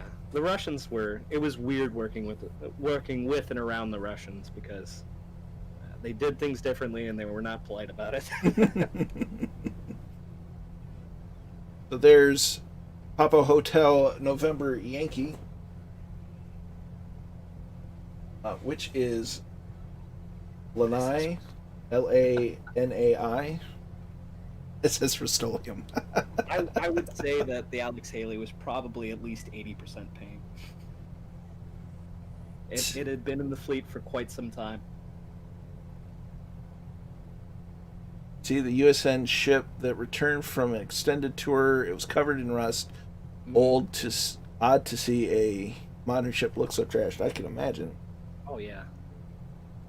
Yeah, we would every time we would return to port, we would That's a do mountain. a freshwater wash down, where we would use our RO tanks to just wash off all the salt on everything, and we we had a deck chief that he did not make it very much longer in the Coast Guard after our tour. Our RO systems, our water tanks, didn't have too much water left in them, and our engineers were like, "Yeah, you don't have enough to wash down this whole ship with fresh water. We still need to keep some of this." So he had the brilliant idea of using the fire main pump to wash the ship. The fire main pump draws directly from the ocean. So he wanted to do a freshwater wash down with salt water. Seems legit. Yeah, so he was not a very intelligent man. As Murph is off to say, there's always one. Yes. Put an empty beer bottle in a metal trash can, and that's what Russian subs sound like. Yeah, I don't know how good their sub technology is. All I have to go off of is U571. What an example. Oh, this Red October. Oh yeah, that's a good one. Oh, there goes Erling. Pull up. Red, Whoop, yeah. whoop. Which I didn't know they had Scottish captains. Oh no. Rest in peace, Oh, good. Sean Connery. Oh wow. Okay, he pulled that off. Good. Just look at the clouds and how it interacts. It's just... Very nice. Oh, that's pretty. Yes, Ed. He was a chief. He was a bosun mate chief, and every time he had to say port or starboard, he had to face the front of the boat and put up both of his hands to remember which one was port and which one was starboard. I can see that being a problem on a boat. Yes, a bosun mate chief with, I think he had like 15 or 16 years in. Yeah, he was.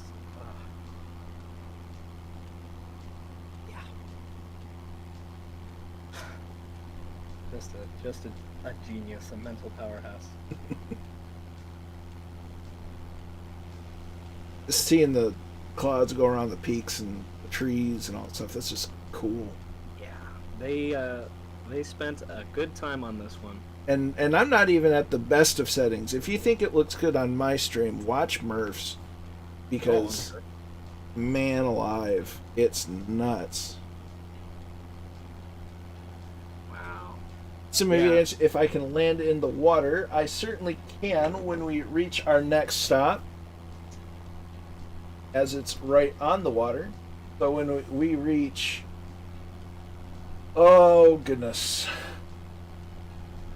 PHOG, Papa Hotel Oscar Golf, when we reach there, I will gladly land in the water.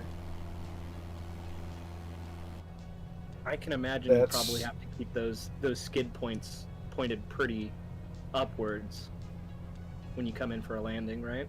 You want to actually keep it fairly level. Okay. Just with the nature of the way they are, so you want it up a little bit, but not by a great deal. Right. Yeah, I would be terrified of those skids digging in and you doing a front flip. Yeah. Meow. Yeah. That would not be fun. No. Position, as we would call it.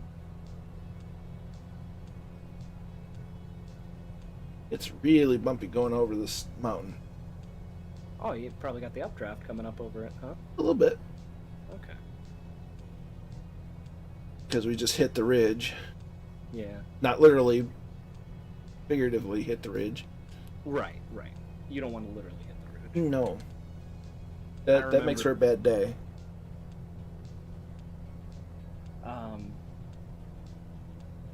Yeah, the weird wind and all that. You'd get up in the Alaska and all that. We were in the lee of an island, and there was two wind currents, very strong wind currents coming around the island, and they were converging at the back and all that. We were anchored, and it was making water spouts. The wind was so hard. Oh, that would have been neat. Had to have been neat. I had never seen one of these in my life. I had no idea what a water spout was, but we were anchored and I was on watch, and It's a spout of water. Yeah, I see this while I'm on watch, and I yell at the ensign that's the officer of the day. I was like, "Ma'am, water tornado." And she's like, "What?" I was like, "There's a water tornado." And she's like, "You mean a water spout?" I'm like, "No, I mean a tornado on the water." And she's like, "That's a water spout." I was like, "Oh." I mean, yeah, you weren't wrong. The water tornado is a water spout. I just had no idea what that was. Sim Aviation, yes, I am on the default live weather. But to be fair, this officer, while we were up in the Arctic, thought we were making up narwhals. She thought that wasn't a real creature and we had just made that up. They're like, "Man, maybe we'll see our narwhal up here." She's like, "A what? Like a narwhal?" It's like, "What is that?" We're like, "The unicorns at the sea, man." It's like a manatee with like, a "You made unicorn. that up." It's like, "No, I swear." A real And then thing. so bad, she spent 10 minutes waiting for Google to come up to see if narwhals were a real thing. Oh, goodness. So yeah, that's what the military does when we're out alone on boats, is we Google narwhals. Swimming in the ocean. Yeah, making lots of commotion because they are so awesome. Yeah, we even sang the song. She's like, "Where? What is this? What are you talking about?" That's hilarious. I was completely convinced we made up narwhals. But we're going to have to fly around this little set of mountains because we're just not going to... We don't have the oomph. Oof. As it is, we're only pushing 100 miles an hour. I thought narwhals were fake until that dude attacked the terrorists with a narwhal on London Bridge a few years ago. Yes, I remember that. A Polish fellow, if I remember correctly, had a narwhal tusk and attacked a terrorist with it. It's hilarious. Oh, brilliant. Question is, do we go around to the left or the right? For the sake of distance, I think going around to the right is going to take less.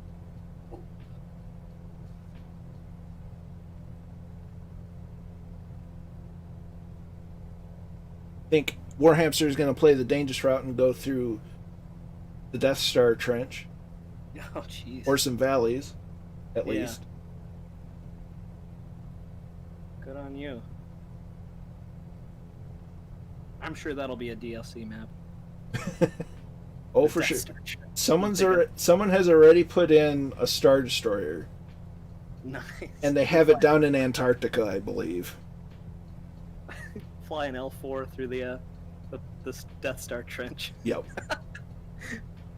Oh, wow. And they put in X-wings. They don't fly like they should. No. But of course, who knows what they really should fly like, because they're totally... Well, yeah, they're spaceships. So. See, I'm waiting for the Pelican update. I mean, give it time. Huh? Give it time. Oh, I'm sure. I'm sure. That would be that would be really fun. Cause I mean I love the bit that I did play of Arma 3's Halo update. That was tons of fun because they had the Pelican in that. That was super cool.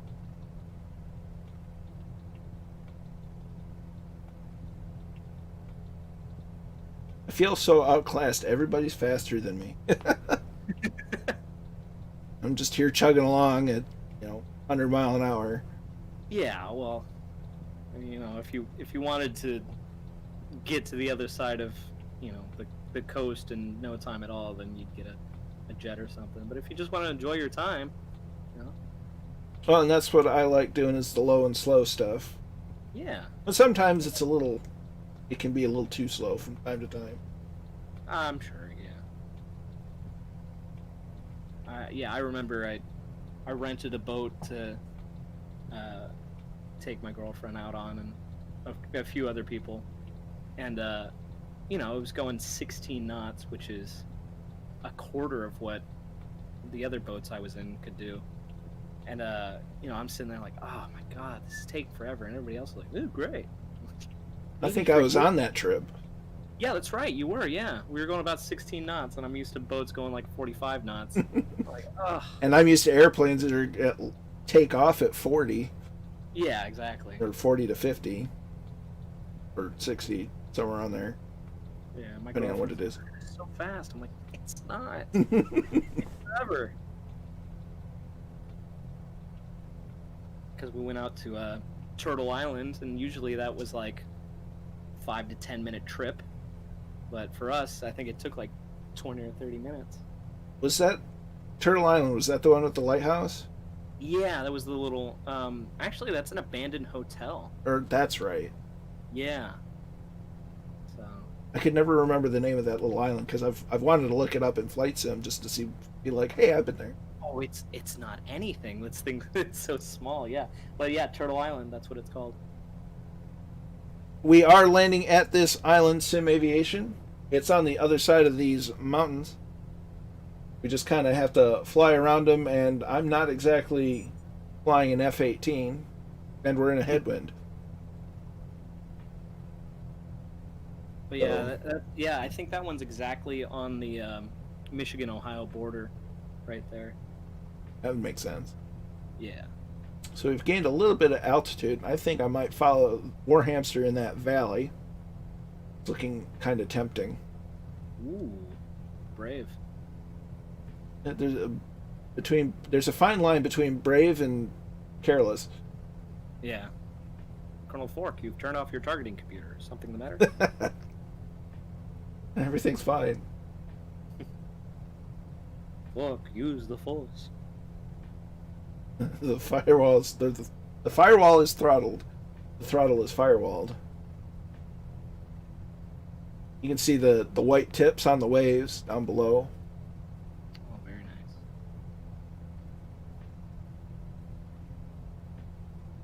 nice. Warhamster, oh, she bumpy. If it's bumpy for Warhamster and the Goose, this is going to be a real field trip. We're going to keep tabs on Huey and Ralph.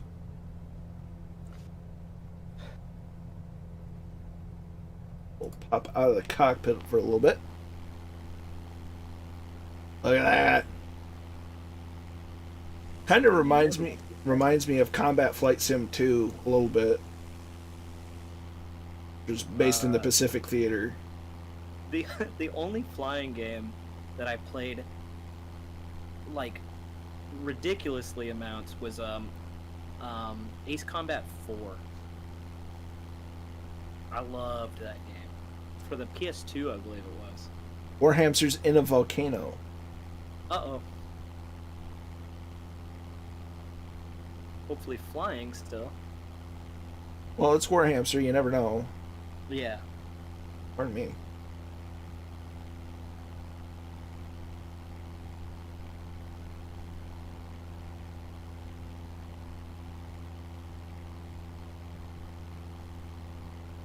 Scenery's just absolutely stunning. Absolutely.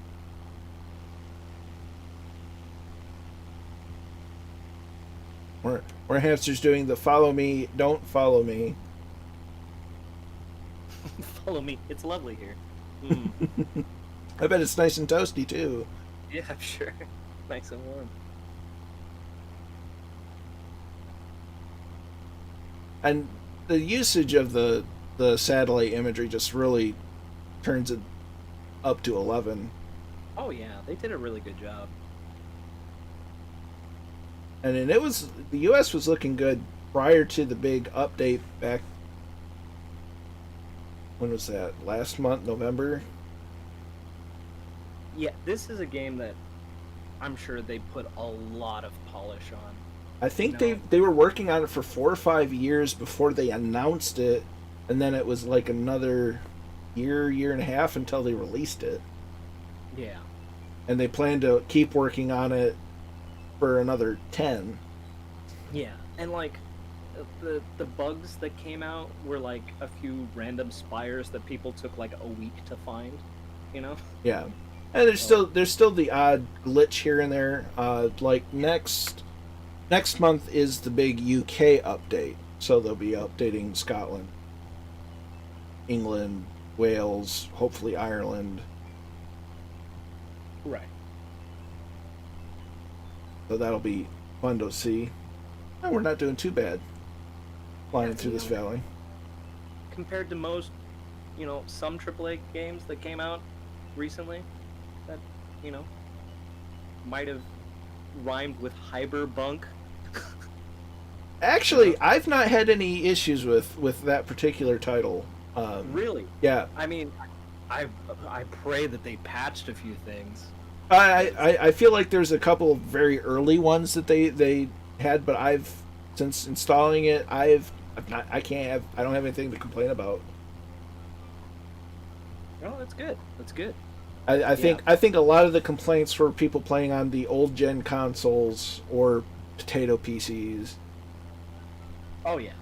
Oh, I'm sure if I played it on my PC, it would look awful. Turn into a space eater. Yes, exactly. Yeah.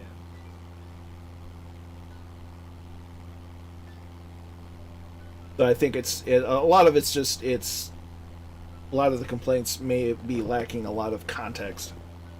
Oh, I'm sure.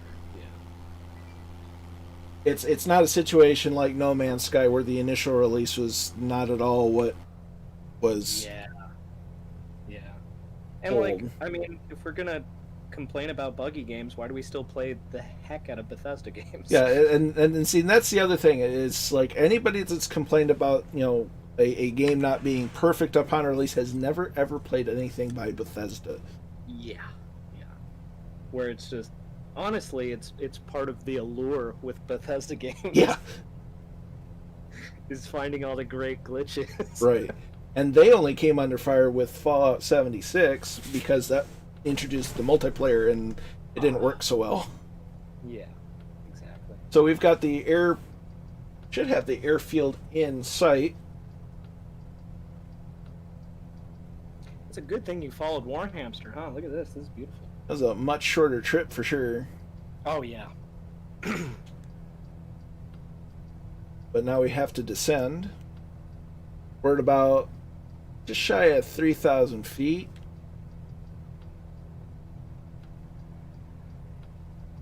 Cancel that, just shy of 5,000. My altimeter was not correctly set. Tall peak. Oh, and this ain't nothing. That one's even taller. Oh, yeah. And the one at the next island's going to be even taller. Very nice.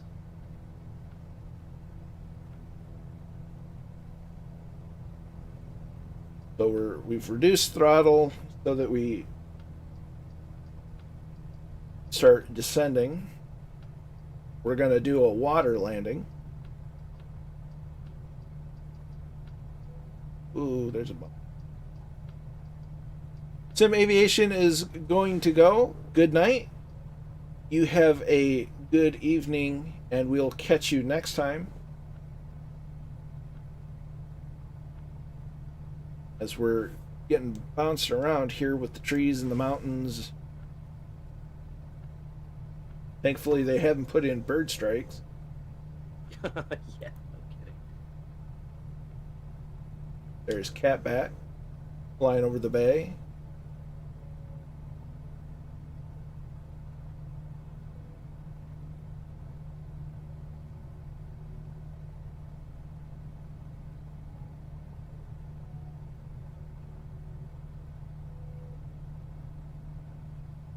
So we have the airfield in sight. We're going to land along the coast and catch anybody's landing at the airport once we get sorted.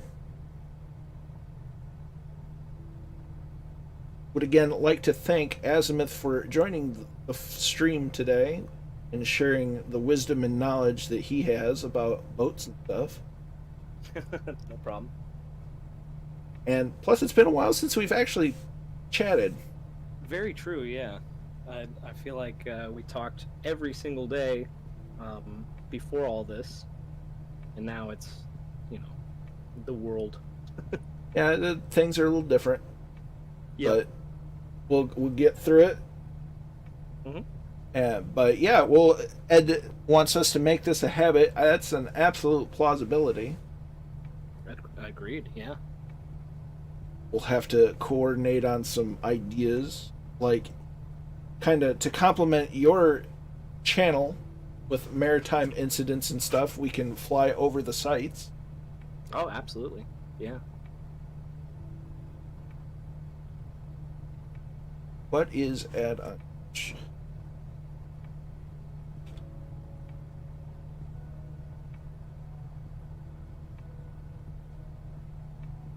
As we see a cruise ship down parked in the harbor.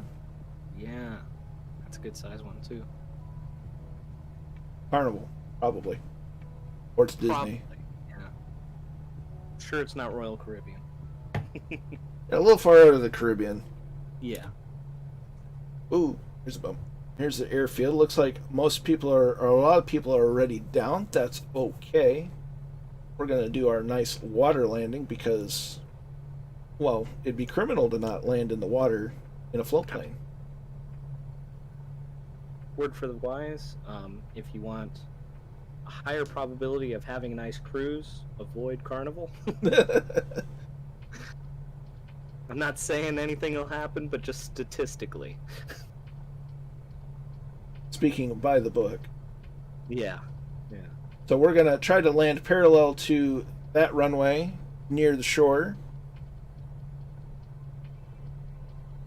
Ed, unfortunately, I don't think it works from YouTube because it goes through the Restream bot. It works a little different. It does work on Twitch. Put a link to your YouTube channel, Azimuth, in the chat. Oh, okay. Well, unfortunately, the YouTube channel hasn't been set up yet. I only have the streams and all that, but you know what? Just tune in later, and once it gets established, then for sure. Well, you'll have to post it on the Discord when you get it all set up and going. Yeah, right now I'm getting everything ready. I'm writing the scripts up and getting all the channel art and everything ready. So I want to have a kind of a backlog of content before I actually make the channel. Oh, that makes sense. Yeah. So throttle is pulled back. We've got some flaps down, 2 notches of flaps. Thanks, Jeremy.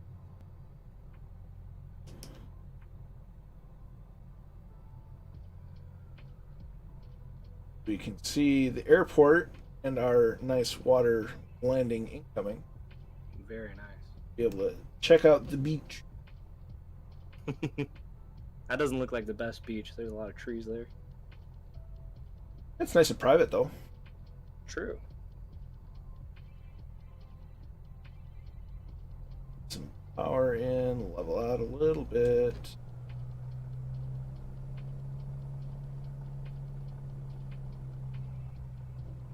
Last notch. Oh, flaps.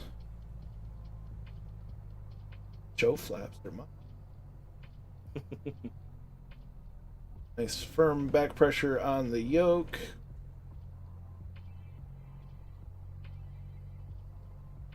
Look at that. Stall horn. Beautiful. Come over here. Put the water rudders down. Alright. Well, now that you're on the water, if you could produce for me a life jacket and some form of signaling device. Also, do you have your registration and insurance on board? You can't catch me, Copper. I'll just stop your Coast Guard inspection right now. I'm sure at some point they'll put the Coast Guard boats in. Oh, that'd be very cool. Okay, so we're going to see if we can't catch some...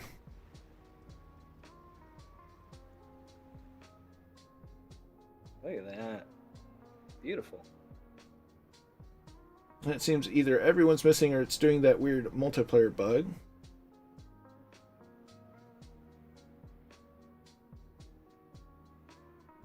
Entirely plausible.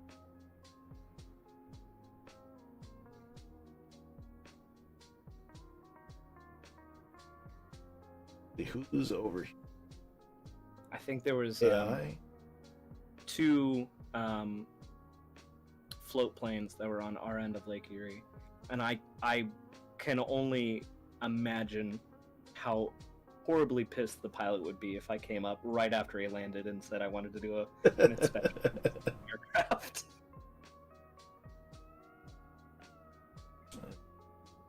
Yeah, it seems everybody's MIA.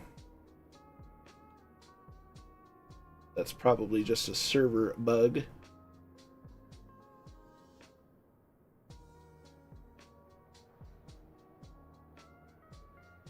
There's everybody. Anybody. There we go. Oh, there they are. Okay, now it's starting to populate. So there's Rad Pilot Randy coming in.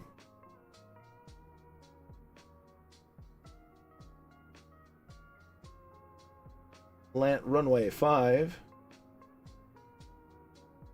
We can see Kingsman and Murphy parked on the ramp.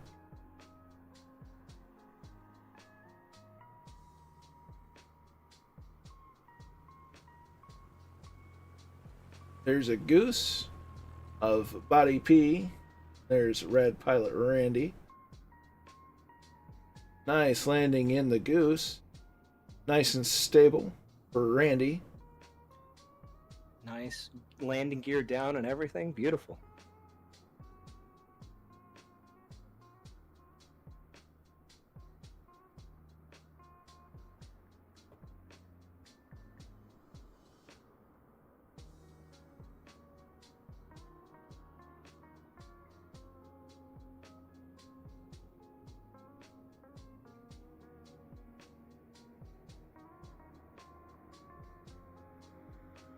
Here, more incoming.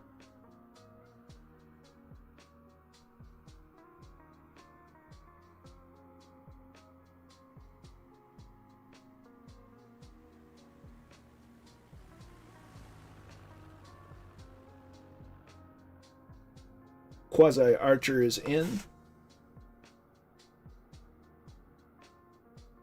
Nicely done. There's Catbat and Warhamster in.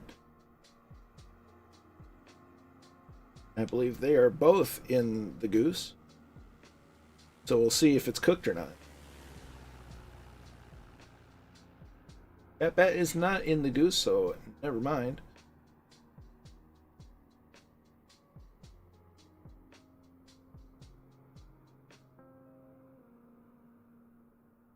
Good stuff.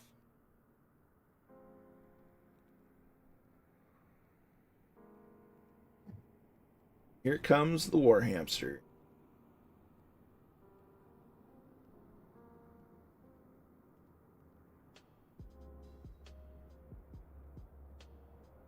That's a big old Goose. Warhamster, don't forget the wheels. It's a common mistake, honestly. I've done it. One of the first group. My boats, I always forget to put the wheels down. One of the first group flights we did with Murphy, my first landing was in the Icon A5, which is a small amphib, and I forgot to put the wheels down on landing. Hey, he's got the wheels down. Very nice. Look how smooth that is. Warhamster is our resident formation flying guy. There's Bad Dog inbound.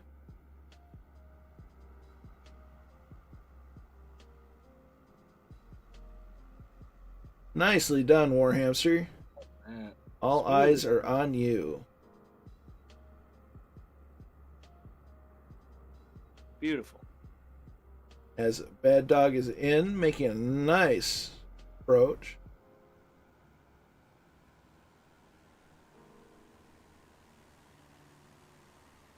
Careful of the crosswind, Bad Dog. Oof. Well done. Very nice. So, that being said, I think I'm going to restart the sim.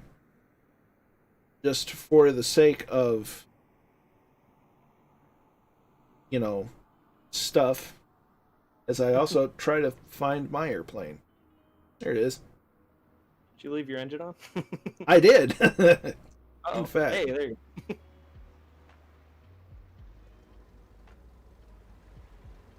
So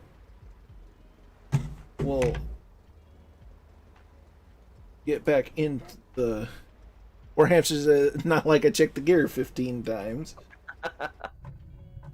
So we'll go in here and we can even open the door. How awesome is that? So in the or go fishing.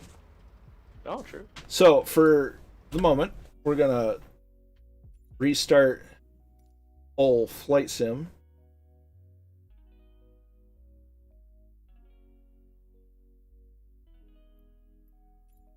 And while the sim reloads itself, I'm going to hand the reins over to Azimuth for a bit while I go get some more water.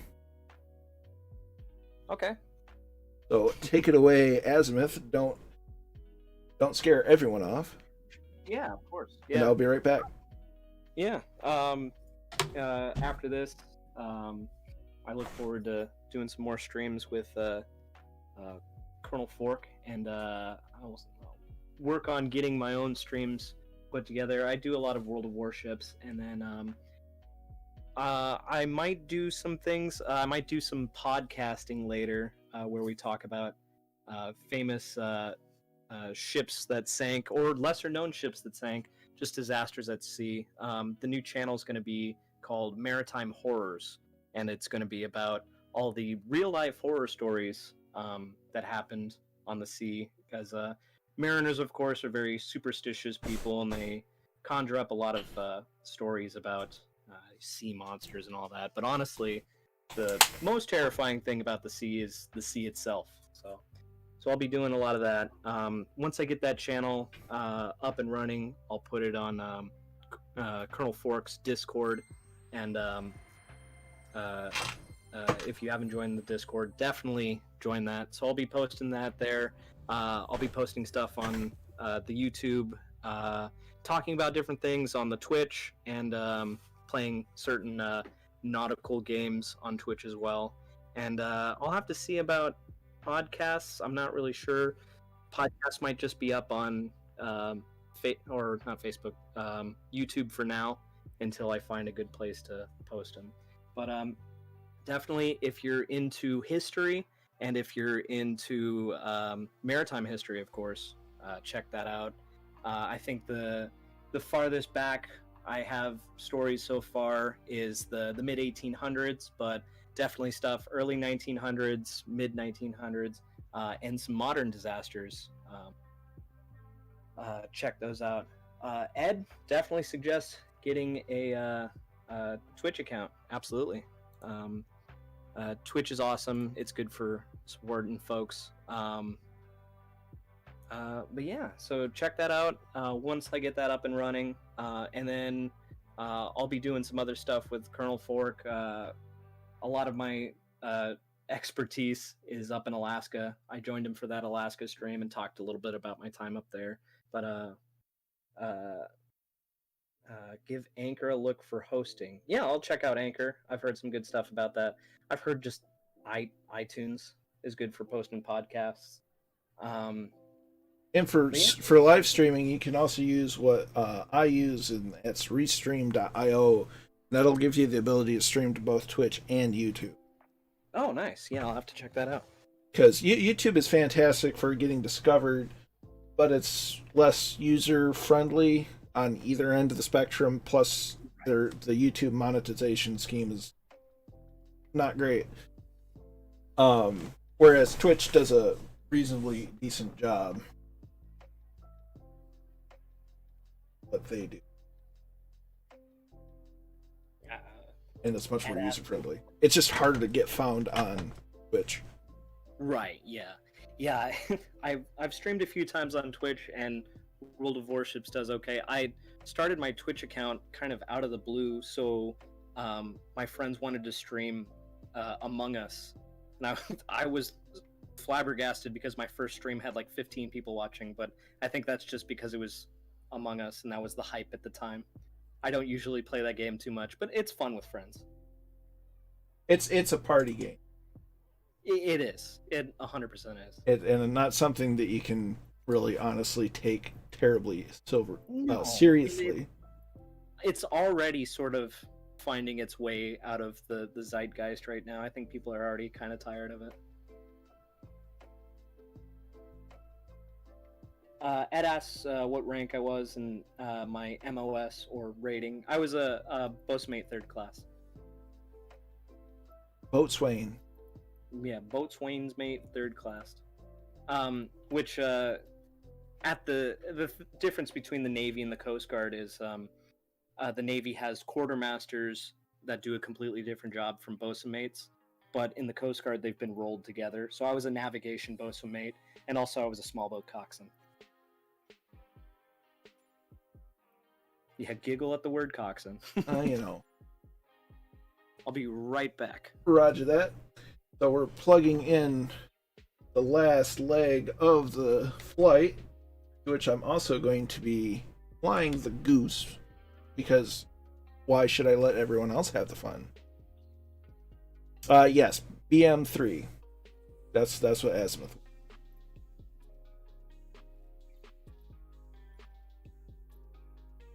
Not the right. So, here. Archer. Arrival airport is Papa Hotel Mike uniform. Wait for the bond. Oh. And we're gonna go up here. We're gonna add that. That. Check our settings. Hit fly. Server is East US server, John.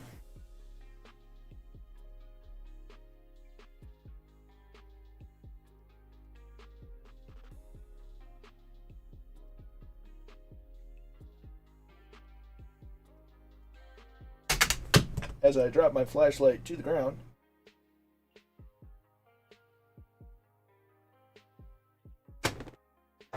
While trying to drink water. So yeah, hope you all are enjoying it. I've certainly been enjoying having Azimuth along for the ride. We'll have to get him up and flying at some point. So, mags on, beacon on.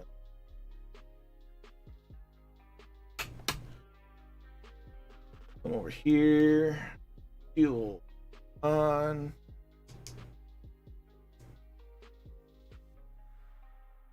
Good.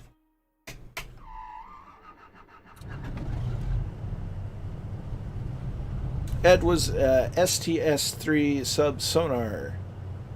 Was mainly UDT in Cambodia. Boy, I am joining in the Goose Catbat. Everybody else was having so much fun with it. I thought, well, everybody else is doing it, and it looks like a ton of fun, so I might as well do it as well.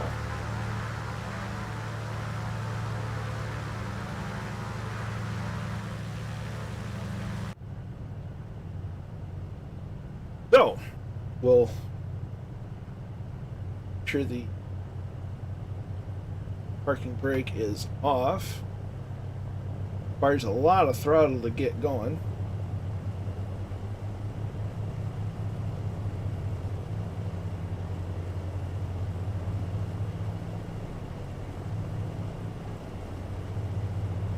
There we go. Starting to roll. Absolutely.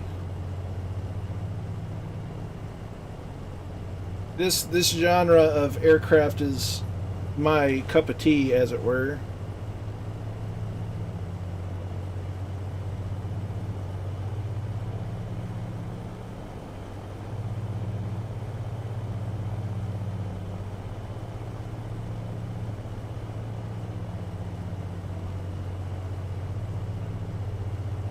Aha! Catbat is also joining in the Goose.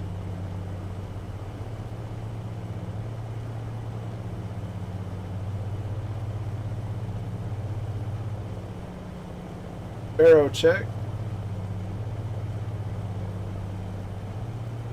I gotta set it to live weather first.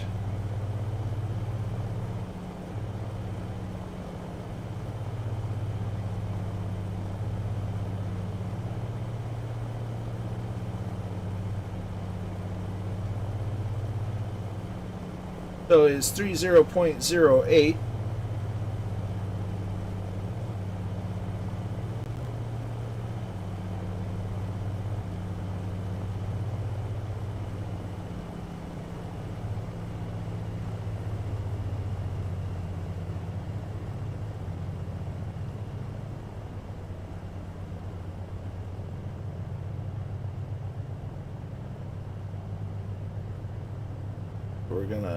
We're just gonna back taxi the old-fashioned way. The wind doesn't seem to know what the heck it's doing. Flaps are up currently.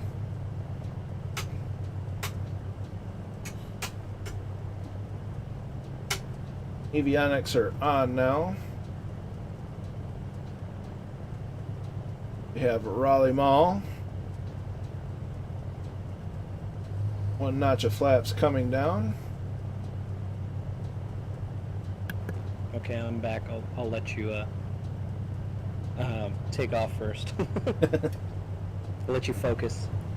Sterile cockpit. There's War Hamster in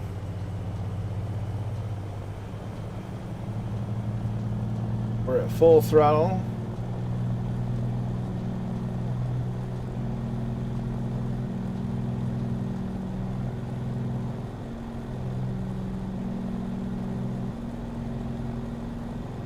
There's the tail.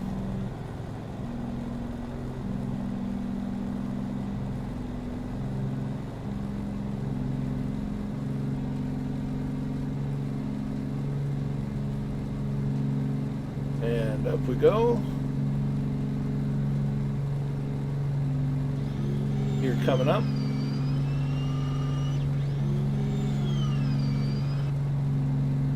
Gear up.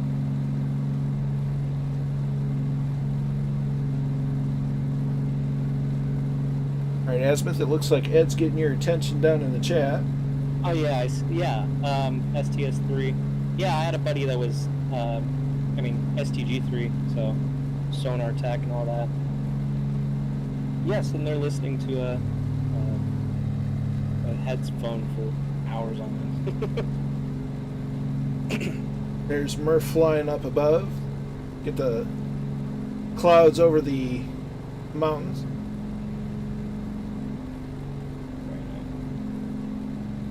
And the old cruise ship. Big old cruise ship, yep. Very nice. Hawk Driver, good to see you. It's freeware. There's a link to it on the Two-Tone Murphy Discord. It actually runs fairly well. It's basically a conversion of the FSX Grumman Goose. Or are you in the Goose? Oh yeah, I'm in the Goose. Very nice. I thought everybody else was having fun with it. Oh yeah. Oh wow. That's very cool.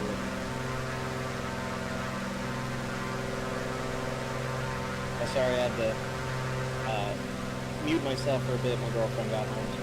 No worries. Yeah. You'll have to tell her I said hello. Okay. She says hi back. So, on our last leg over Hawaii,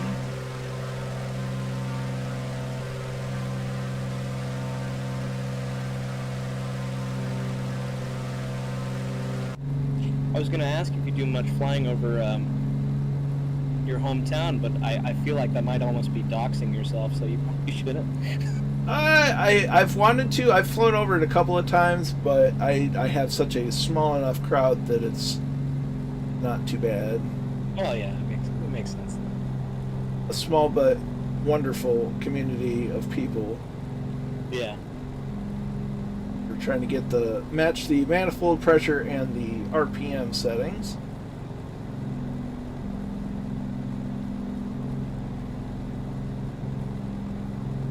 to cruise as we're trying not to fly into the side of a mountain.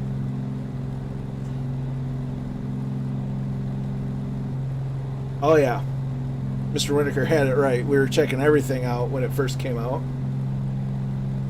Yeah, you sent me screenshots of my apartment. That was a little weird. Mildly disconcerting. Yeah, exactly. It's like, hey, that's cool, but yeah, Ed's right. We have a very friendly, very welcoming community. Azimuth, I did send you an invite link to the Two Tone Murphy Discord, which is a great place to hang around. Okay, yeah, I'll check it out. Where I'm usually at between my own Discord and Flight Sim. I'm usually at mine or his. Gotcha. Okay. Dougal's here, busy with Simwing stuff. It's been good so far. Wish you were here, but I'm glad you stopped by. Simwings is an awesome, awesome operation, so no worries.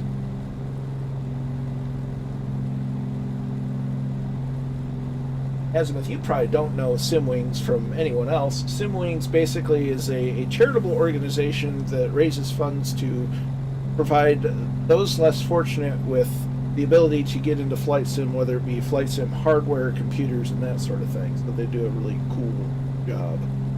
Oh, very cool. That's awesome.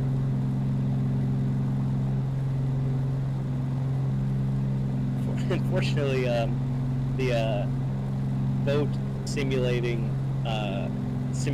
community is very small. I think I had one game back in 2013 that was 757 Spy with the raid. How you doing, my friend? Oh my gosh. Hope your flight was well. Glad to have you on board. We're touring around Maui right now in the Grumman Goose. What is happening? What is this? I've never seen this before. This is the wonderful thing about the flight sim community is we all take care of each other, and many thank you for the follow from White Lig and Happy Pappy 82. I like that name. Wow. Welcome everyone. There's Enter Haggis and Fly Dodar with the follows. Raphael Rafoso, welcome aboard. Glad to have you. We're gonna pop out of the cockpit for all of this. Oh my goodness. Yeah, holy cow. So we're flying the Grumman Goose over Hawaii. Wow. We just jumped to 102 people watching right now. That's awesome.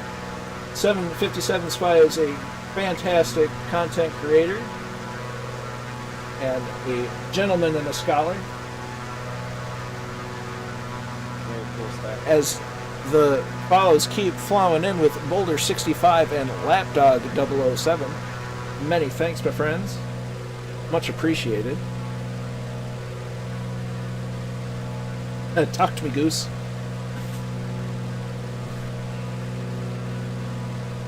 So yeah, we're over Maui currently. Live weather on the East USA server. Having a nice casual tour with Murphy and the gang.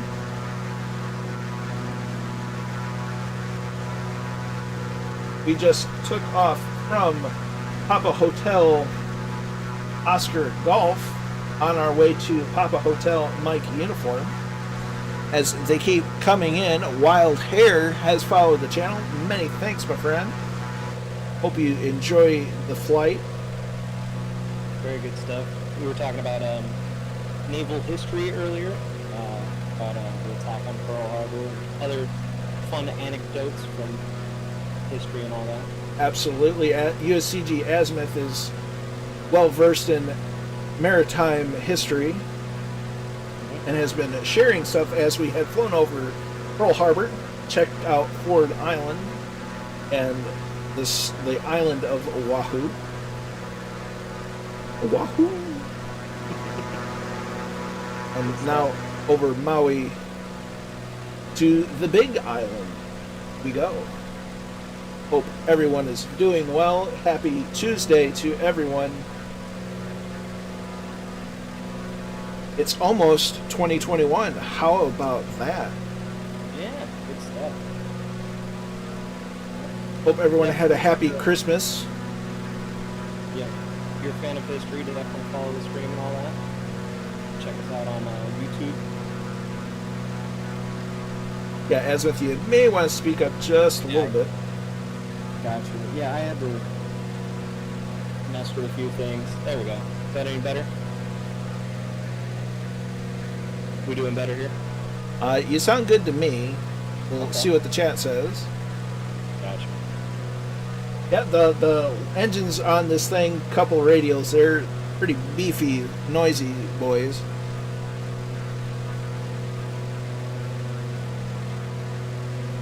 There's Bad Dog. There's Rad Pilot Randy.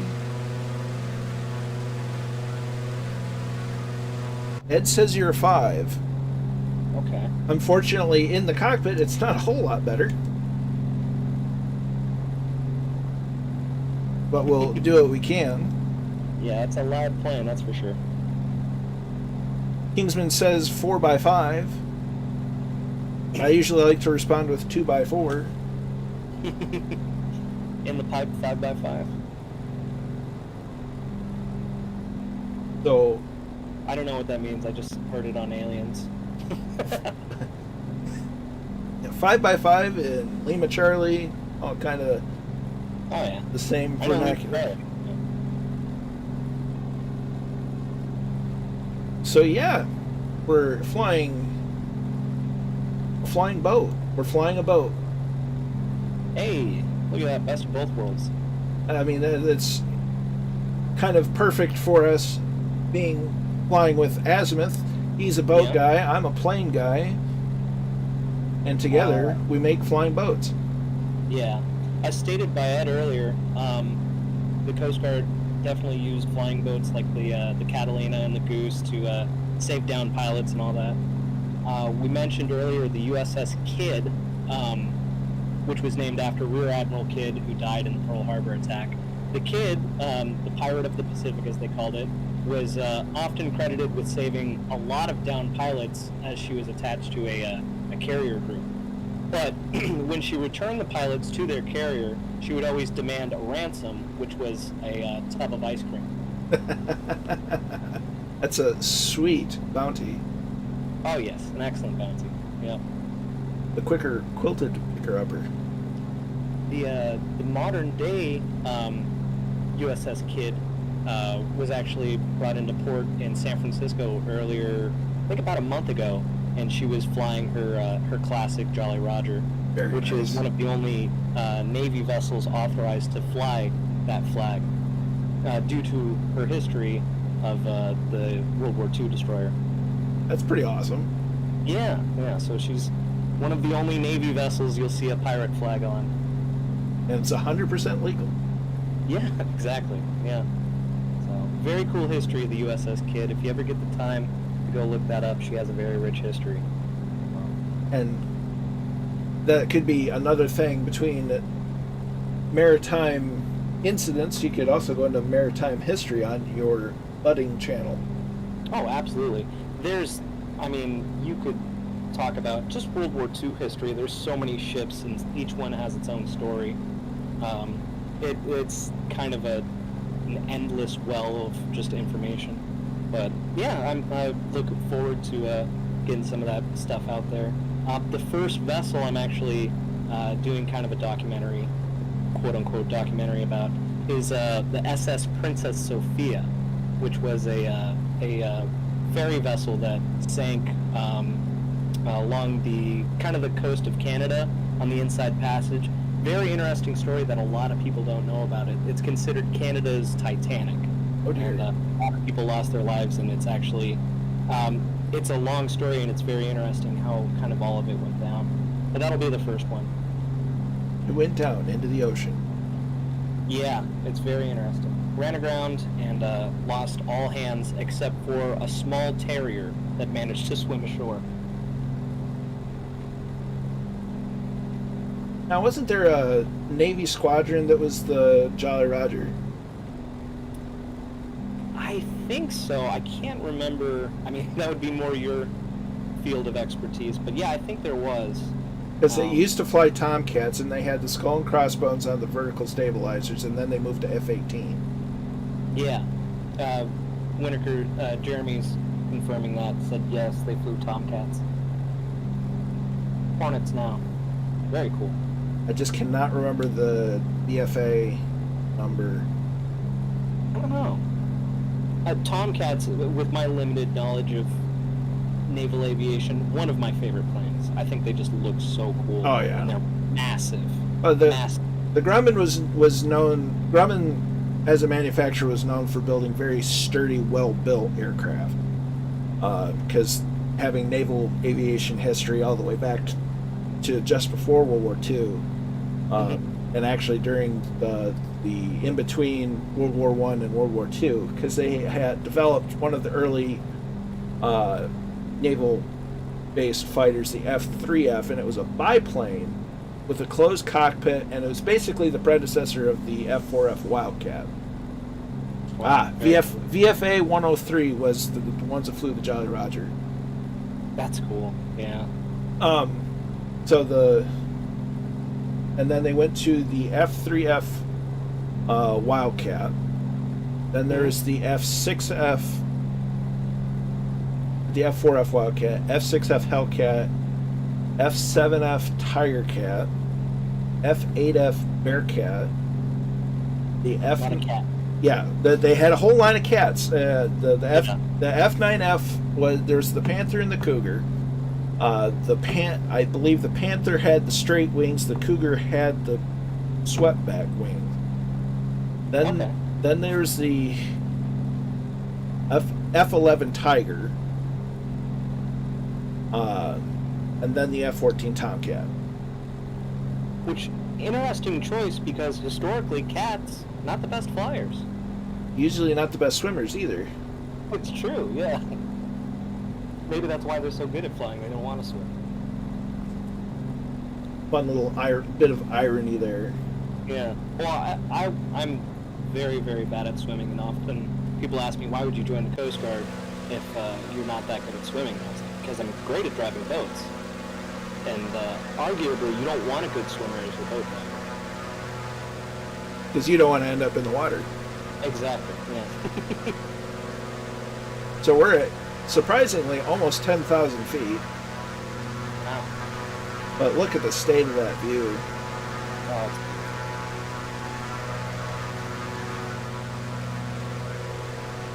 it's good day for flying as we're freezing our butts off in the Midwest. Yeah. Freezing here in the northern bits of the Midwest U.S. And we're flying where it's nice and warm. Yes. You can see the shadows of the clouds on the ocean there. Yeah, just a pretty game. You can see the final destination of Mount Kilauea off in the distance. Ed bringing us tiger science. I didn't know that. Actually, cats are excellent swimmers. That was scientifically proven in tigers. Well, I guess if you hate the water, you best be a good swimmer. Yeah, exactly. Huh? Oh, yeah. Well, I mean, I didn't run into too many tigers in my travels, but I don't doubt it. There's not a lot of tigers in Alaska. No, they avoid it. It's too cold. You did have to worry about bear. Yes, yeah. I remember the first time I saw a polar bear as we passed by an Alaskan island, just thinking of how massive they are. It's horrifying how big they are. I just can't get over the view. Oh yeah, it's beautiful. This would have been a very, very, very, very painfully long leg in the Bird Dog. Yes. Yeah, that probably would have taken me quite some time. It would have been very, very boring. Yeah. Yes, it There's Hawk Driver 0101 down there. There's Papa Joe B, Commandant Muttley. Rad Pilot Randy, Chilled Corky 54, Kingsman, Quasi Archer, Red Dragon, Murphy. So they're all behind, so you know what we're going to do. We're going to do a loop in the horizontal sense. We're going to circle around. Oh, okay, I was going to say. No inversions, please. Yeah, I wouldn't want to spill my drink. Yeah, right? Remember to drink water, folks.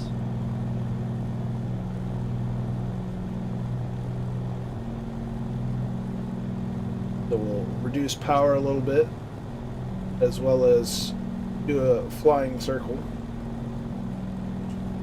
Uh-oh. Moorhamster had an AMD CTD loading again. Beluga whales in Alaska. Jay Watts wants to know, this is the Grumman Goose. It's converted from FSX, but it works pretty darn well here in Flight Sim 2020. Ed Reed is complimenting the engine drone. I agree, I could fall asleep to this. I imagine it's not too dissimilar to the drone of an a boat engine. No, and I slept like a baby on the boats. Like, I mean, you combine the rocking and then the white noise of the engine and the ventilation, and my berthing area was very close to the engine, so you would have kind of like a dull vibration. Oh, slept like a log. Yeah, there's one day I wouldn't mind spending a night on a boat, and I know you can do it with the Icebreaker Mackinac up in Mackinac City. Yeah. Oh, really? You can. It's kind of a trade-off because you get to actually work on the boat, you get to stay on the boat, but it's also the museum, so it's kind of a weird package deal, but it sounds great. Yeah. Work on the boat. What do you do? They have you work buoys? I think a lot of it's just cleaning it up, doing some painting, making it look nice because it's, you know, a museum. What do you use to unpack the Goose V7 file type? 7V, it's I forget the name of it. 7-zip. Look Sharp is here. This is this is neither. This is Microsoft Flight Sim 2020.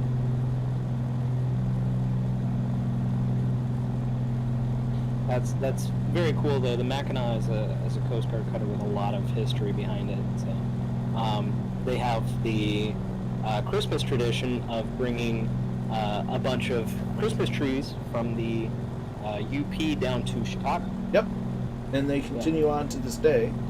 Mm-hmm. Very cool tradition. Look Sharp. This is a freeware airplane that was just put out over the weekend, so we're having a bash in it, kind of having some fun. Flying around with some friends. BB-52. You can sleep on the USS New Jersey. Very cool. World War II era battleship. That'd be fun. No sea trials though. That would be a very expensive sea trial. If That's what you slap the big L of liability on it. Yes, that and just raw fuel. An amount of people you need to get that thing underway would be... Look Sharp is now following the channel. Many thanks. Very cool. Very cool. This was a very fruitful stream for you. Holy cow. It's always a ton of fun. Yeah. Thank you so much to all the people that followed. That's awesome. Absolutely. And thanks for everybody that's flying along or even just watching. You're all welcome. Yeah, Jeremy's very correct on that. Getting a ship of that size just ready to go takes forever. Yeah. Well, I mean, I bet it would be even a quite a to-do to get the Mackinac running to go out to sea. Oh, and that's not that's no battleship. Yeah, exactly. I can't remember when the New Jersey was commissioned, but actually I'll look that up. But yeah, like a boiler-driven vessel takes days to get the steam built up, ready to go. So I can't imagine if it's a steam-driven vessel, it would take an immense amount of time. Yeah, but they at least, and I'll have to look it up because you've never been to the northern part of Michigan anyway. I have not. I haven't been farther north than Saginaw. And that's not exactly the most exciting part of Michigan. Absolutely not. It was terrible. So I hated it. It might be worth looking into doing the package deal where we work on the boat, sleep on the boat, and get to explore Mackinac City too. Sure. I would love that. Gosh, that'd be awesome. We did do a stream where we flew up to and checked out the Mackinac Bridge, which was awesome. That's very cool. Yeah, I would love that. I would definitely be down. Eventually, I want to do kind of just a road trip and see a bunch of museum ships. Like, I want to go up to Massachusetts, where the USS Massachusetts is. They have a naval museum there where they have the Massachusetts. I think they have a Russian Corvette, a few submarines. Just really, really cool trip. The USS Massachusetts, of course. The U.S. vessel to fire the first and last 16-inch shells of World War II. Nice. Yeah. Whitaker says we may need to do a group trip up north this summer. I agree, so long as everything opens up and we can do so safely. Yeah, no kidding. Yeah, the state of the world, it's so hard to tell. G Slayer's here. Good to see you, my dude. Glad you made it. My trip to Saginaw, I was there for a week for ice rescue training school. Isn't that where they sunk you? What's that? Isn't that where they sunk I you? was down in Georgia. That was the Dunker school. Oh. That was awful. I hated that. But yeah, no, I went to ice rescue school in Saginaw, and I thought west end of Lake Erie was kind of grungy. The Saginaw River is disgusting. Oh my god. Do not go swimming. And you don't notice it until you break through the ice, and then you come up smelling weird. And you're like, oh, no. Where did I get this extra appendage? Yeah, exactly. That's where, if you watch The Simpsons, the fish with the 3 eyes comes from. Yeah. So we're getting close to the island. Land ho, as it says. There's Warhamster in, but another goose. Ironically, in the same paint job, too. Very nice. We're out So the checking Goose for was SARS. just a ship aircraft, or could they outfit it with other things? Say that one more time. The Goose, was it a service aircraft, or could they outfit it with other things? I'm not sure. Or could it be a bomber? I mean, It wouldn't be very good at it. They could probably affix a couple of bombs to the wings, but it was mostly for executive transport, search and rescue, and that sort of thing. Ed's talking about the New Jersey again, I believe. Commissioned in 1943. It was an Iowa class, and then saw service very end of World War II and in Vietnam. A lot of those Iowa class ships were used for shore bombardment. Very cool. Those massive 16-inch guns were just really effective at reaching out and touching things inshore. And Reach out and touch someone. yeah, putting the fear of God in them. G Slayer, this is the FSX Grumman Goose. Someone posted a conversion for freeware. There's a link to it in the Two-Tone Murphy Discord channel. It's a ton of fun. It's still early in development, but it is a very, very fun aircraft to fly.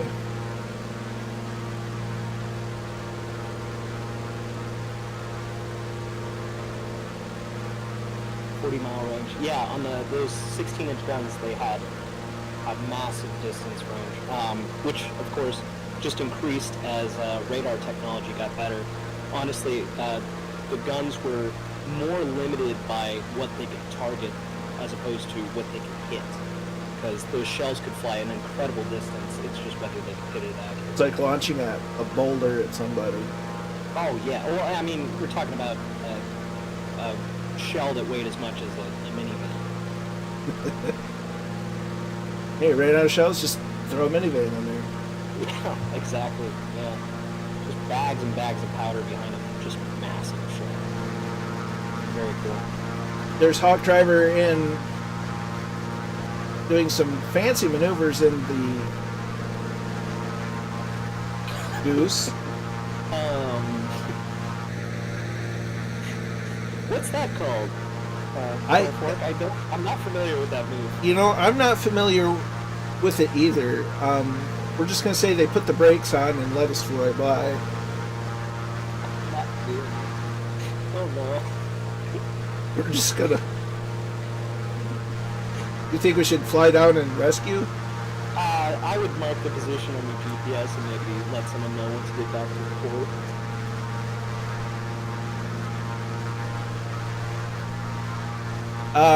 Let's go for runway 4, John.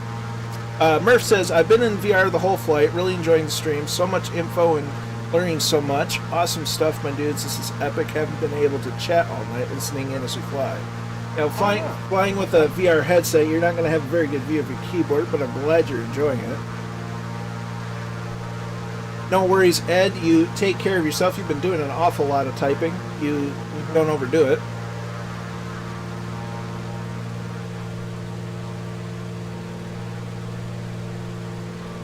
So there's the airfield that is our next waypoint. I flew the Goose often in FSX. It is indeed a fun aircraft. You're absolutely right, Randy.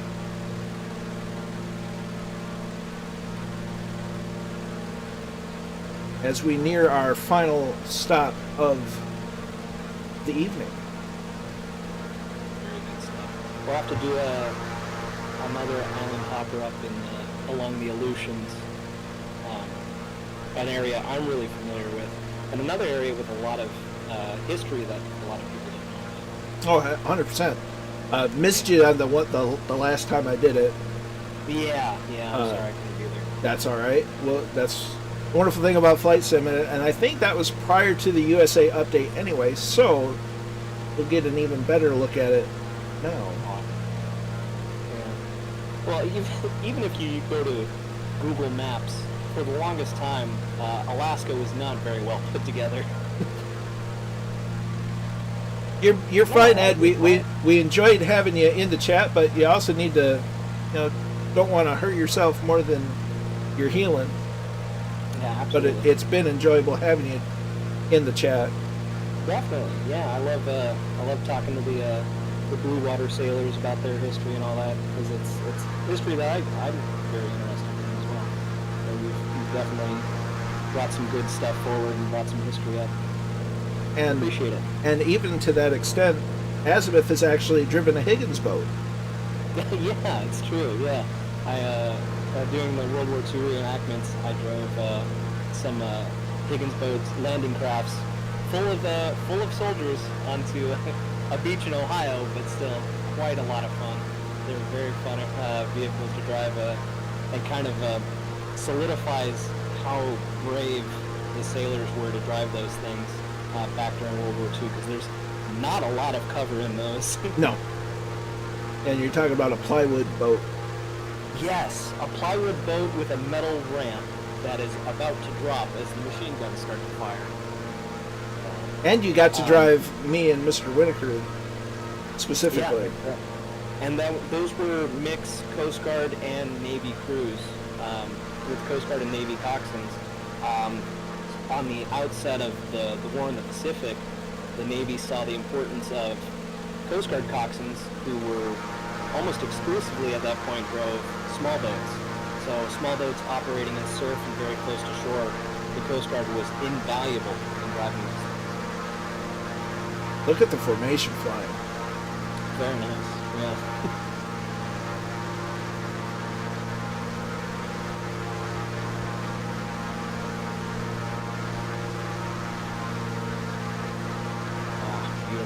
Kingsman says, His granddad was in the Royal Navy during the war. Oh, nice. Do you know what vessel your grandfather was attached to?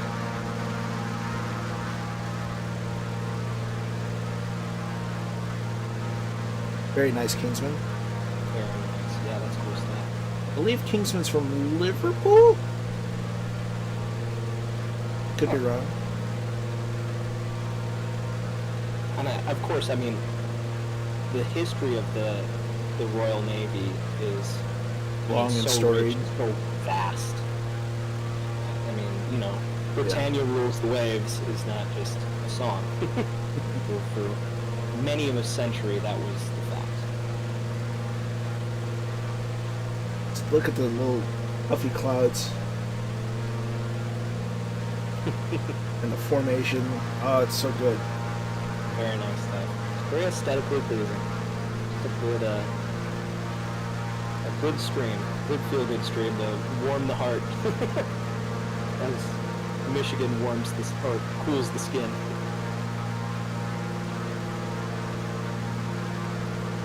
That's but yeah, that's definitely on my my list of vessels to talk about. Is a few Royal Navy ships. I have the HMS Erebus and Terror, which if nobody knows about that, that was doomed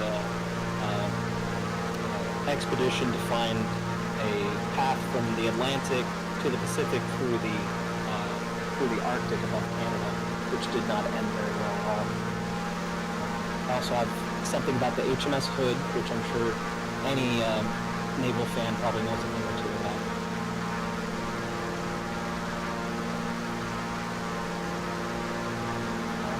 This is nuts. I recommend giving Drashin. I know who it is. I don't know how to pronounce it. Very good YouTube channel. Awesome naval history. I watch a lot of their videos. Drashin. I cannot pronounce it. I'm so very sorry. Drachenfell? Yeah, that's an awesome YouTube channel if you're a fan of naval history. That was a nice break, Warhamster.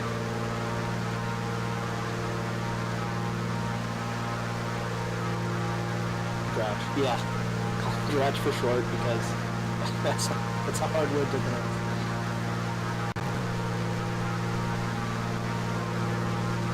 Dratchin Eiffel, I think. Sure. Look at that valley, though. Oh yeah, it's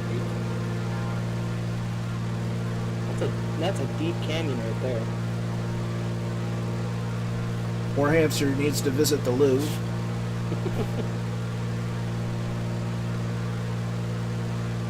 Or the head. Or the latrine. Yes. Depending on where you learned how to pee. Is that a volcano on the left smoking? No, that's just a cloud. That's just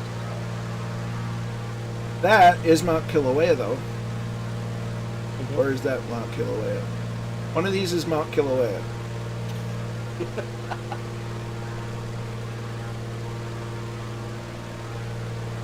Merry Christmas. It's crazy to think of how much open country there is on Hawaii. You think they kind of spread out on the island, but really it's all just centered around the one or two highways that they have.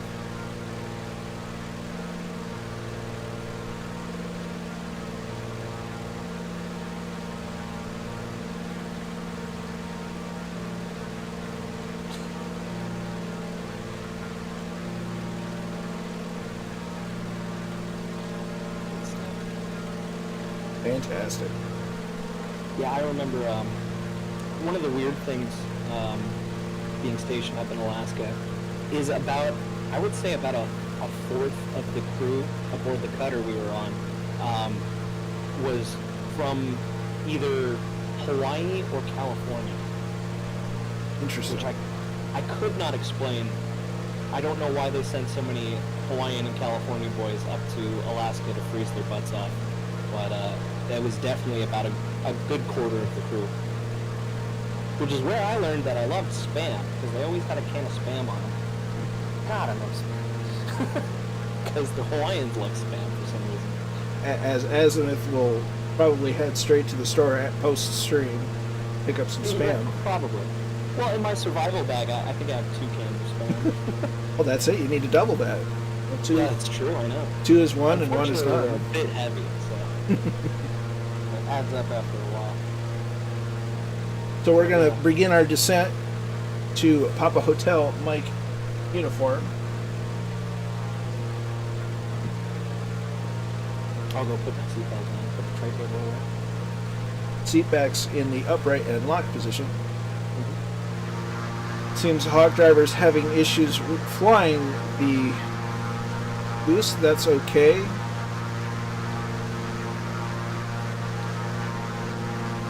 I mean, I would play the game with the boat entirely in the water and just sail to the islands. That's just me.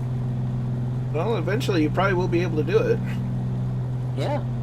It just takes significantly longer than everyone. Yes. Ooh. Granddad was on the Ark Royal. Very nice. I'm pretty sure the Ark Royal was one of the Royal Navy's aircraft carriers, if I remember correctly. Let me look this up before I look like a silly person. I mean, you're already a silly person, but we like you anyway. Yes, the HMS Ark Royal was one of the Royal Navy's aircraft carriers, and very almost night and day difference in the design ideals as opposed to the United States. The United States, we had very large aircraft carriers, just loaded with aircraft. While the Royal Navy, their aircraft carriers were very heavily armored. They had metal flight decks as opposed to our wood flight decks, because they had the ideal that they were going to be very up close to these islands that they would be attacking. They would be doing direct attacks on airfields, and they wanted their aircraft carriers to take a lot of punishment without going down. While the U.S. Kept their aircraft pretty far back and put a very hefty fleet around them to protect them. So Royal Navy aircraft carriers are very squat, very small, but just chunks of metal. It was very hard to take out a Royal Navy aircraft carrier. Hog driver, I meant no offense to your specific ability. I was more referring to the conversion as kind of in work in progress, so I did not mean any offense to your piloting ability. It was just this. It happens. It's with the conversions, it's a little tricky because we're going from an old flight model to a new flight model, and it gets a little iffy from time to time. So I meant no offense, and I apologize if offense was incurred.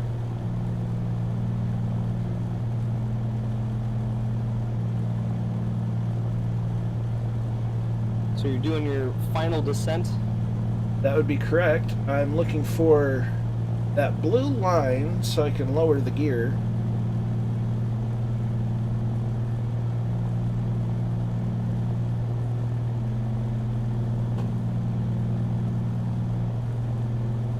Very nice. I'm going to do a bit of a slip. Gear coming down.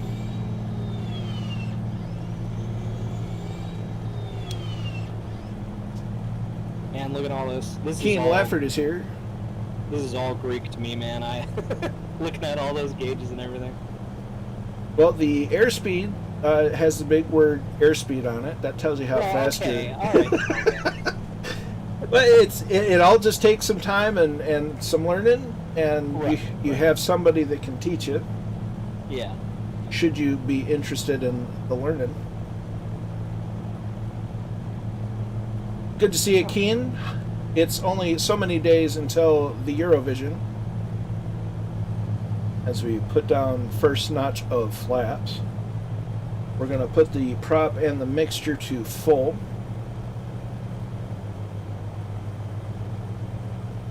As we're crabbing into the wind a bit. Mm-hmm.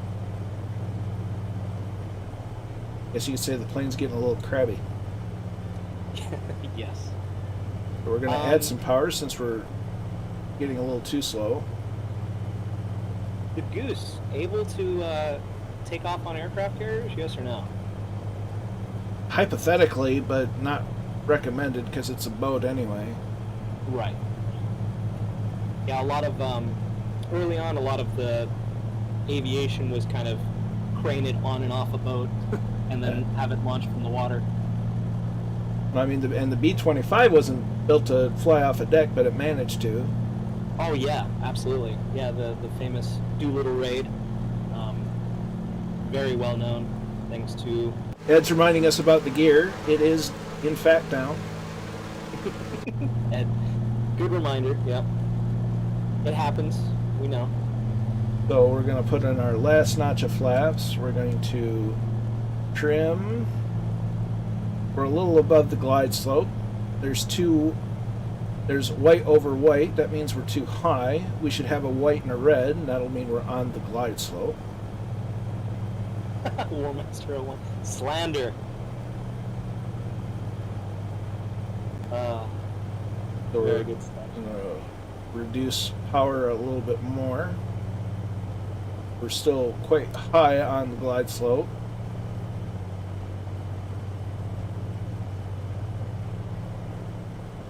Correct, Ed.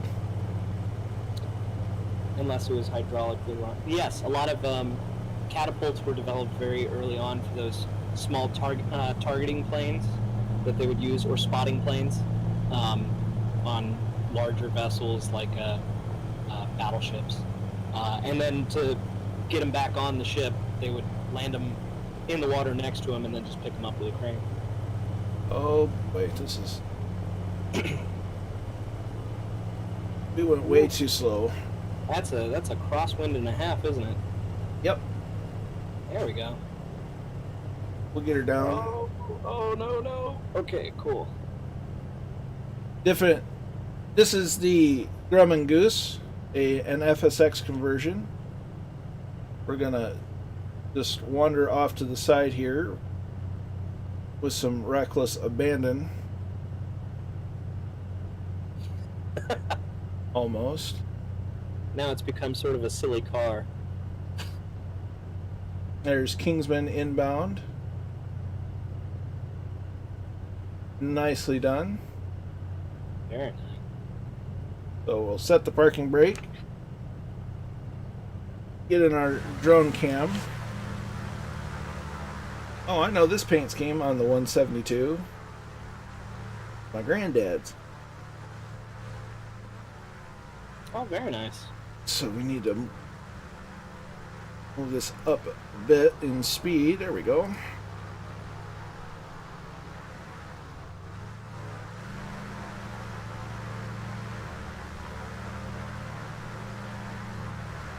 So mine's a stiff crosswind, folks. Yeah, no kidding. Yeah, you can see the windsock over on the right there. Pretty gusty. Yeah.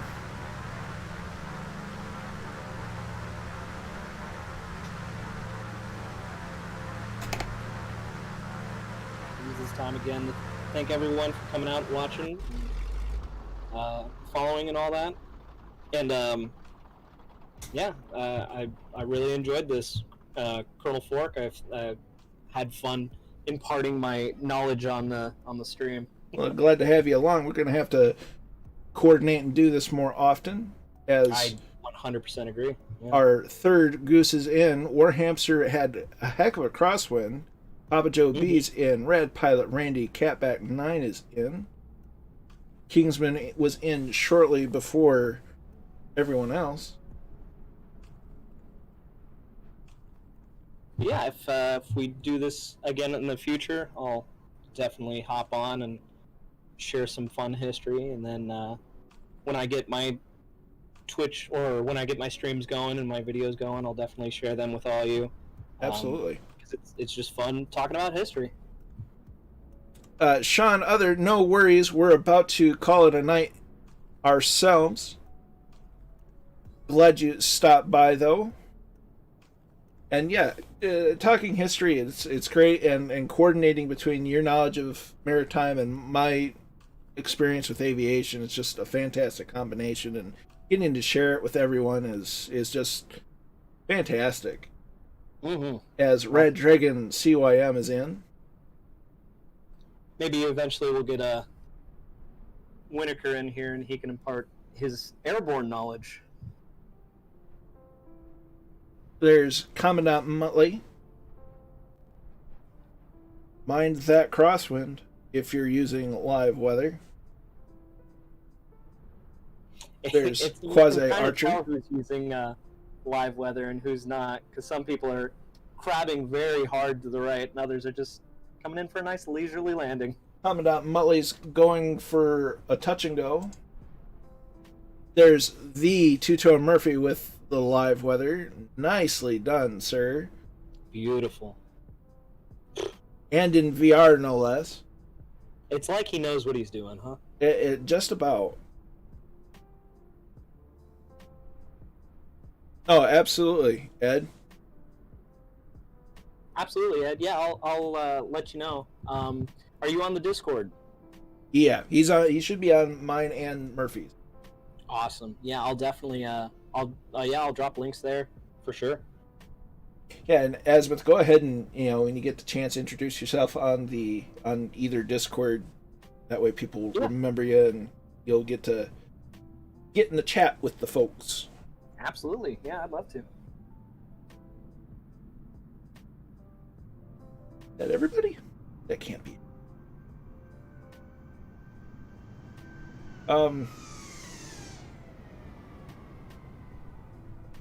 Whoa.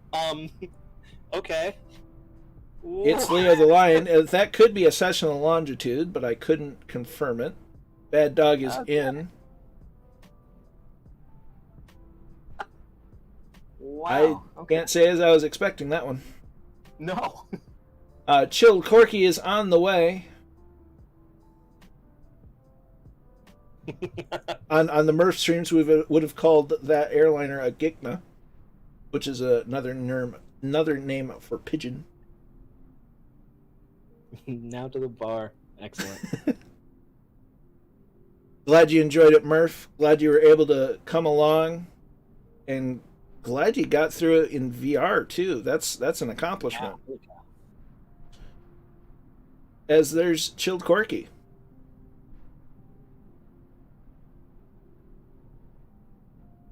Look at that. That was quite the stream, folks. It was a blast having Azimuth along for the ride. Many thanks for joining us and imparting your knowledge. Of course, love it. Thanks to everyone for flying along, watching along. Huge thanks to 757 Spy for the raid. That was awesome of you. For all the new followers, many thanks. It's greatly appreciated. I hope everyone enjoyed watching, flying along, and be sure to check out the Discord server. Be sure to check out Two-Tone Murphy. Check out Azimuth and their channels and so on. Mm-hmm. So until the next time, be good to each other. Stay safe out there. We'll catch you next time. Bye-bye. Bye-bye.